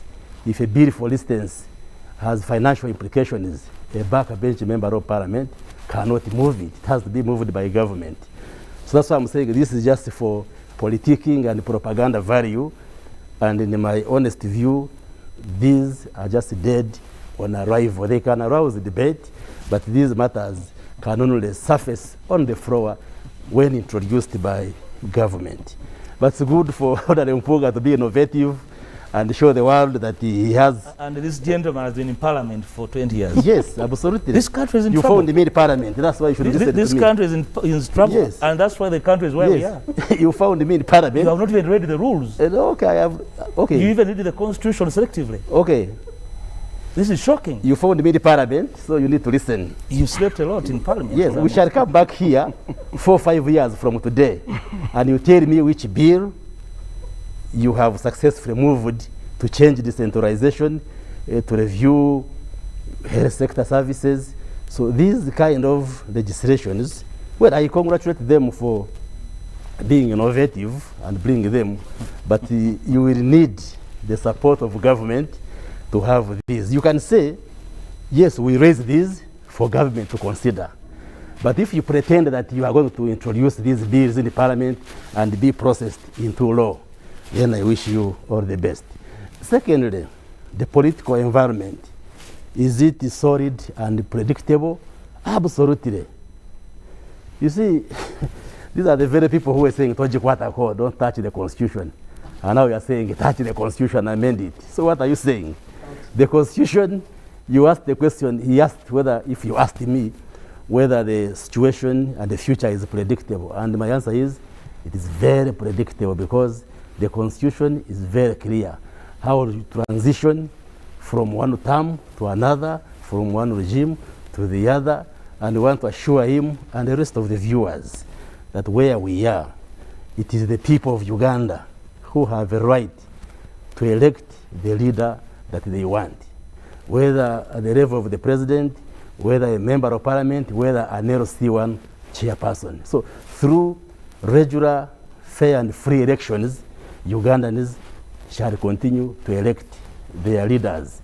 And therefore, yes, the future is very predictable. Like we know, as the sun rises and sets, as the day follows darkness, in the 2026, we shall have elections where Ugandans will choose their leaders. 2031, like that. So it is predictable. Yes, I congratulate them for attempting to cause this excitement. But once again, as somebody who has been in parliament, these are areas where you need to engage with the government, and they can successfully be tabled and reviewed if they come from the government side. But Honorable Minister, as a follow-up, isn't it possible that working across the aisle, there are some good ideas? For example, the president has always talked against corruption. The opposition has always talked against corruption. Everybody has talked against corruption. Yes. If there is an issue, a policy proposal on corruption, wouldn't both sides support it and take it up? It depends on the approach you use. If you say government has failed to fight corruption, so for us we are coming with a law to declare corruption over and finished, then I'm telling you that the pathways available within the parliamentary framework cannot allow Honorable Mpuga to move some of these laws, unless if you change the Constitution and change, because you see, parliament, this is a multi-party parliament, where you have majority in the ruling party and a minority in the opposition party, the left side of the house.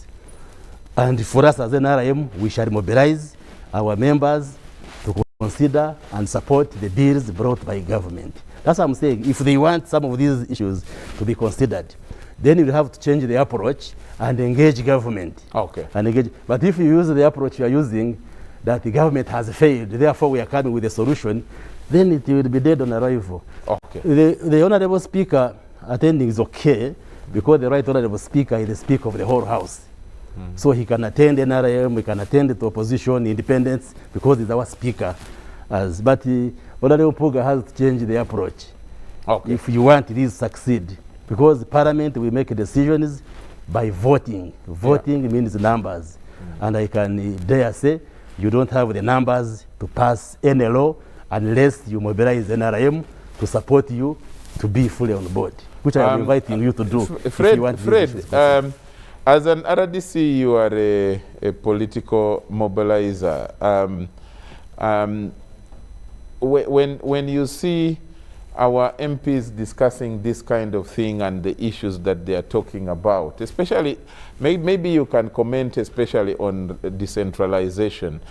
Do you think that there is need for some change? What areas would you propose, would you want Parliament to look at from what Mpuga has suggested that may need a change or improvement or restructuring or even reviewing? Thank you, Charles. I think this country, the challenge we are running is to some group think that we are superior Ugandans than others. That's where the problem could be. I wouldn't see any problem if opposition brought proposals for the good and development of this country, and more so, how effectively service delivery can be reached to the population. But when you start on a premise that the government is inconsiderate, I may not use a big word, but for instance, he has referred to what he called the compact. The Citizens Compact. Yes. Right? If, for instance, I used that one as an example, I'm part of this country, I'm a citizen, an actor in politics and government. I'm sure I did not attend that meeting. Don't you think I could have had some views? Maybe someone had represented you. No. I'm developing it further. Told you that the minister of I'm developing it further. Attended. I'm developing it further. I am very sure NRM as a party did not participate. Now, if you say that this is the masterpiece for the good of Uganda, then others will say, okay, let us see how it will work. So what I'm trying to address is the spirit and the method of bringing it out. Let me use this one for men. Most of us as men go to look for our spouses or suitors. You cannot meet a lady in the one that you must be my wife. I don't know how it will work. Are you sure that around the world and throughout Uganda, you must be my wife? Is not done? Maybe there are some places where it is done. Which is really, possible there are places where that is done. You must be my wife. So I think what an analogy. I think if opposition has good ideas to develop this country, first of all, they must be humble. And consult, lobby. Lobby. But if you use a statement that this country has been ruled for 35 years in fear, hey, and you want my support and you're saying I've ruled you in fear, then I will say, okay, since I'm ruling you in fear, let you remain. So the approach is very, very, very important. And two, I scanned very quickly through their presentation. For instance, I have not seen what they are proposing in terms of salaries and emoluments of members of parliament vis-a-vis other government cadres.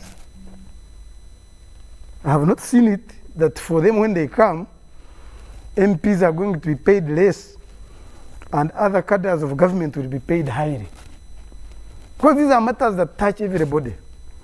If you are not talking about your welfare in regard to other members who serve the same government, then what new thing, in Uganda there is normally ask a question, what new thing are you bringing if it is not recycling?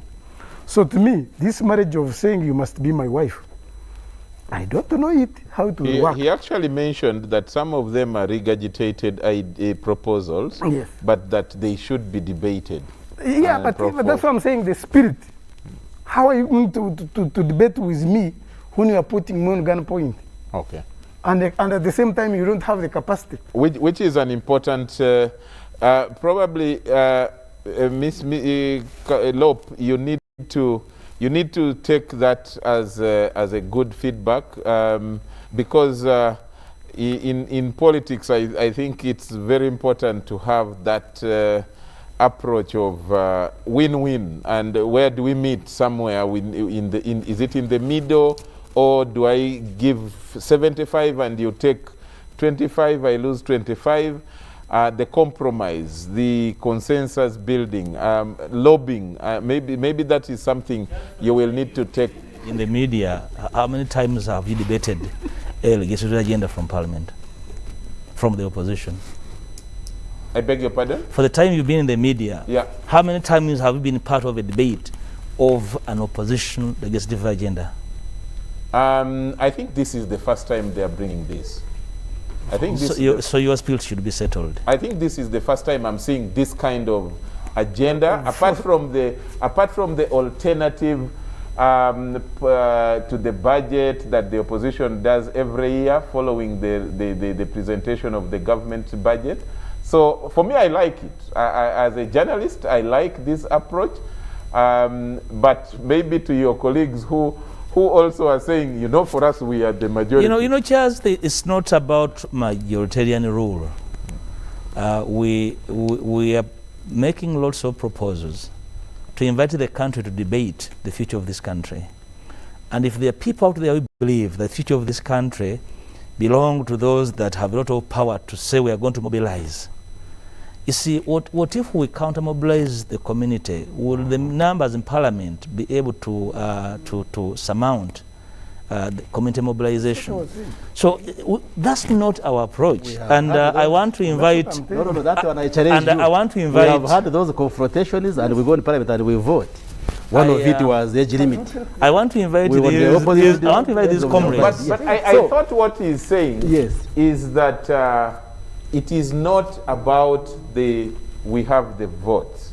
It should rather be, our ideas good, and can you take it in the interest or for the interest of the country? Now you are putting Charles. Yeah, you are putting your mouth in his words. But you see, Charles. Then let me make a statement here. If that is the case, I need to bring in Sarah. You see, the death of education, even in debate. The law, Sarah, just wait. Your time is your Council Sarah. Your time is intact.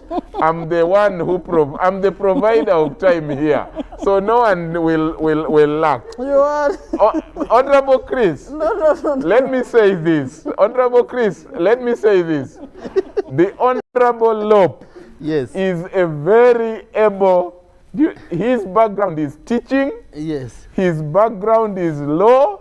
So I am very sure he has enough words to use without me adding to it. So I'm not... Honorable Mpuga, you had wanted to... No, I was just saying that, I want to invite every citizen. Yeah. And I have promised Honorable Chris here that I asked my secretariat to make sure that every member picks a copy from their pigeonholes. Yeah. We're going to share them with civil society. Ultimately, in the coming weeks, we're going to out an implementation plan that will include outreach from all shades of opinion. Okay. We believe the direction the country is heading, somebody should have someone with the courage to move on either side of the house and cause national debate. And I want to invite Chris here not to be dismissive. In this we are trying to do, we are not trying to defeat anybody. Sometimes there's nobody to defeat. Yeah. Even when you are trying to defeat somebody, there's nobody to defeat but the country instead. Okay. Yeah, so we are trying to move a national debate on key issues and that can easily break the spirit as the media of this country. We love debates, and we are supposed to promote debate, especially on issues. Councillor Sarah, your thoughts? Thank you, moderator. Today you have one woman in the show, and you're also squeezing my time. I might call, and we are majority citizens in this country. Yes, everybody is fighting. I might call everybody upon, is fighting for their space. I might call upon the women. I am in trouble. Yes, my take on the legislative agenda. Yes. You know, when you look at the voting patterns, I know Honorable Bademus has talked about the numbers, Bamwine has repeated. You know, in a multi-party dispensation, once elections are over, people are supposed to work for the common good of the country. Yeah. And this is the missing gap in the politics in this country, in the political arena. If you look at the voting patterns, just of the two leading parties, President Museveni, according to the final results, got 6.04 million votes. Yeah. Honorable Chagulanyi got 3.631 million votes. There's a difference of 2 million votes. And these are contested elections. Yeah. So when you have a difference of 2 million in the total voting, you need to think about the 3.6 million who went to the ballot and voted otherwise. You need to look at the 6 million you got. You need to ask yourself, are you a party leader or a national leader? And as you talk, if you are a national leader, are you then listening to the minority? Because that is what democracy is about. So this talk of, the tyrant of numbers, we need to see a national spirit in this country and in the political arena.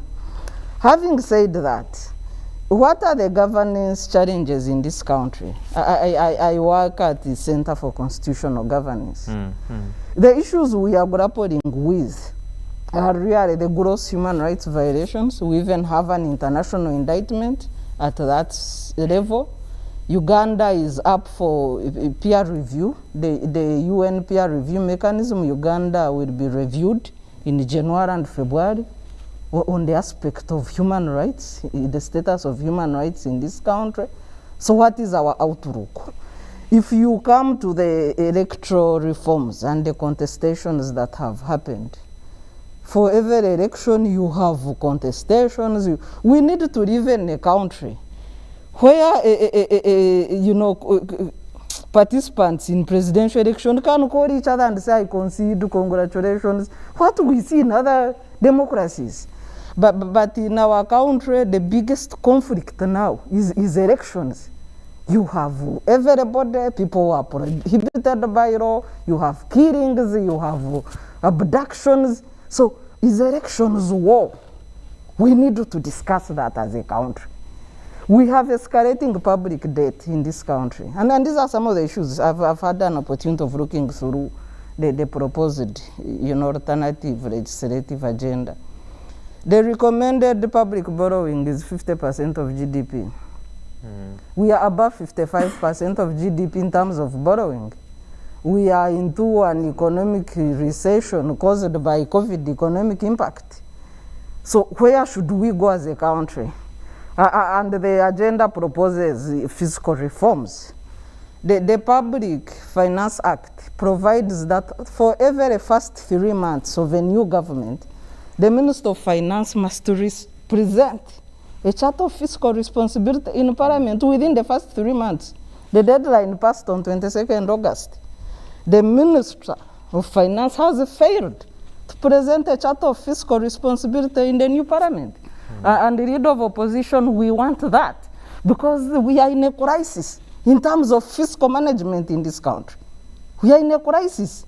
And then you miss to present, to fulfill a legal requirement of a charter of fiscal responsibility.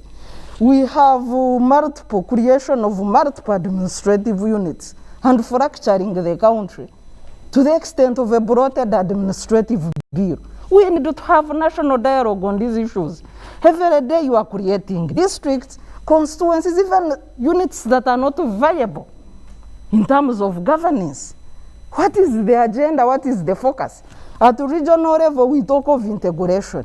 At the national level, we are fracturing the country. What is our political focus? We must have a bipartisan position on these issues. This is not a matter of arrogance of numbers and tyrant of numbers. These are national matters that are concerns of citizens.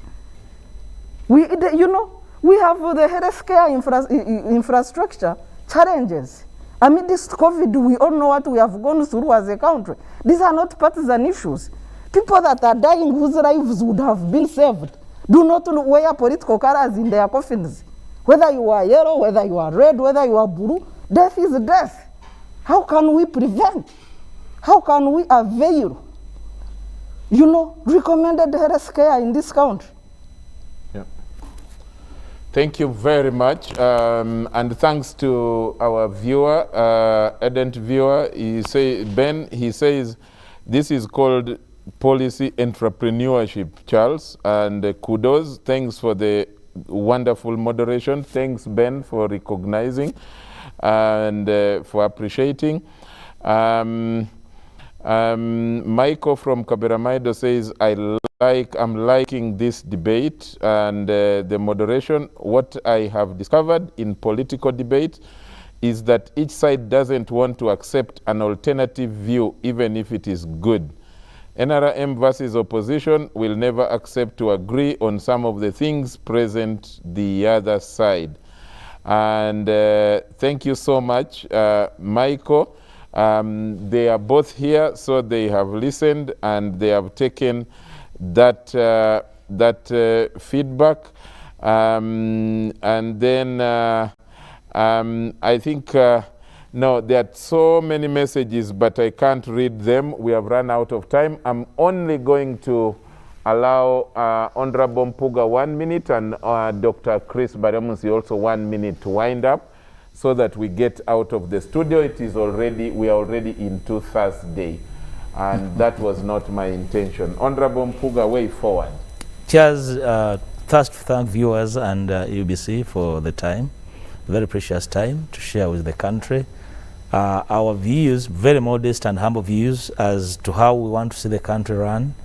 Secondly, that as the leader in Parliament on the opposition side, I discharged my duty of giving my team bearing, and we would go out of our way to speak to everyone, including those we most disagree with, for the sake of bringing this country to an amicable conversation to make sure that our children do not quarrel, do not kill each other the way it has been done in the name of power and the name of numbers and the name of wishing to score a political point. We would go out of our way. And in doing this, we have no intentions of trying to score political points. Political points can be scored differently. We already have scored a lot. We were 57 in the 10th Parliament. We are 109.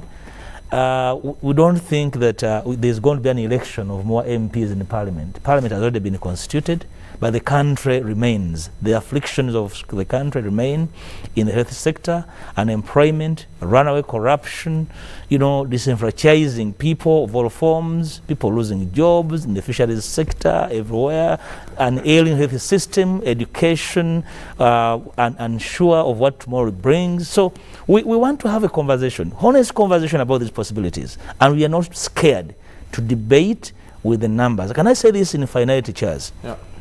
The NRM members of Parliament are individuals of capacity. I am very sure nobody can herd them like a cattle into an opinion that will kill this country. I want to engage them with them in a debate on the future of this country, and we believe they will be able to listen and we converge towards the center for the sake of posterity. Thank you, Honorable Chris Baramusi. Last message from you. I am sure the viewers know that when it calls for debate, intellectual debate, the viewers know which side of the house uses their heads and which side uses tables and chairs and fights physically. So we are ready for the intellectual debate in the house, and we have that capacity. Secondly, it's okay for the opposition to bring ideas. That's okay. But what we are contesting is the approach. Well, you may dismiss the numbers, but the numbers matter in Parliament, because Parliament makes decisions through voting. And therefore, you are not going to coerce us to take on regurgitated ideas, as you call them, when we have a manifesto which we presented to Ugandans, and Ugandans voted NRM on the basis of the strength of that manifesto. So for us as a government, the 5 years Ugandans have given us, based on the manifesto which we presented, we are keen on implementing this manifesto. If the opposition has something of value to add, they are welcome. But you must change the strategy, the approach. If your approach is to say government has failed over the 35 years, therefore you are coming as a messiah, then it will be very difficult for you. So it will be very difficult for you. My honest advice is that you must be humble, and if you have to make a contribution, say, we would want to make these proposals in the Parliament, and you call on for our support to build the country. But if you think you will bring them in the spirit of blackmailing government and presenting it as having failed, then I can assure you, and I am very sure you know, I have been in that Parliament for a number of years. Why do you think the past leaders of opposition had never brought a legislative agenda? Do you think you are the smartest leader of opposition? They will have had professors reading that side of the house. Why do you think they never brought the agenda in this format? Because they knew. And you think it's a dissertation that I presented? They knew there are no avenues provided for you to move these kind of bills and see them to fruition. So the only route you have is to be humble and say we have these suggestions. You mobilize us, and then we see how to unite along some of these amendments. Otherwise, if you just use that approach, thank you. Well. Thank you very much. And we wish everybody thank you very much, the Honorable Chris Baramusi, Minister for ICT and National Guidance. Thank you very much on the Honorable the Honorable Mathias Mpuga Nsamba, Leader of Opposition in Parliament. Thank you very much, Council Sarah Birete, Executive Director of the Center for Constitutional Governance, and I want to thank so much not yet Honorable, but Mr. Fred Bamwine, who was making his maiden appearance on the show here. The rest had been here and have already made entrance here. But Fred, thanks a lot, and for finding time to drive all the way from Masaka. We thank you and wish you well in your next next tour of duty in Nakaseke, I'm told. I want to thank so much the Cafe Pap provided us the coffee that we were enjoying here, the Cafe Pap, capital of happiness, and a very nice coffee that they provided us. We thank you very much, and God bless you. And from the team here, to all of you out there, we will not tire from telling you that take care. COVID still exists. We are still losing people on a daily, and so you need to take care.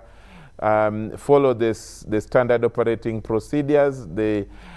Wash your hands with soap, sanitize as much as possible, avoid greeting people or making contact with people, and it could be anywhere, because you don't know where someone has been and how exposed they have been. Don't take it for granted that you are home, that you have a visitor who you know. you don't know wherever they have touched or how exposed they have been. Otherwise, from behind the headlines here at UBC, thank you very much for attending to this show and being part of it. Bye-bye, good night, God bless you all, and do take care.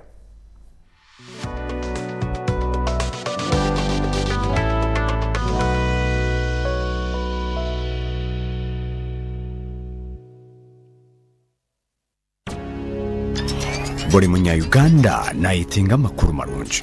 UBC West eyina amakuru marungi kandi agari kwesigwa. Rero za porogaramu zayo ziri omu runyakitara hamwe n'orufumbira. UBC West eyine tekinologiya ey'omurembe eri kugibasisa kuhika omu bicweka byona omu ihanga nangu n'aheeru y'eihanga. Tukwatire aha frequency zetu: Kisoro 97 katonyize mushanju fama, Kabare 93 katonyize mushanju fama, Hoima 94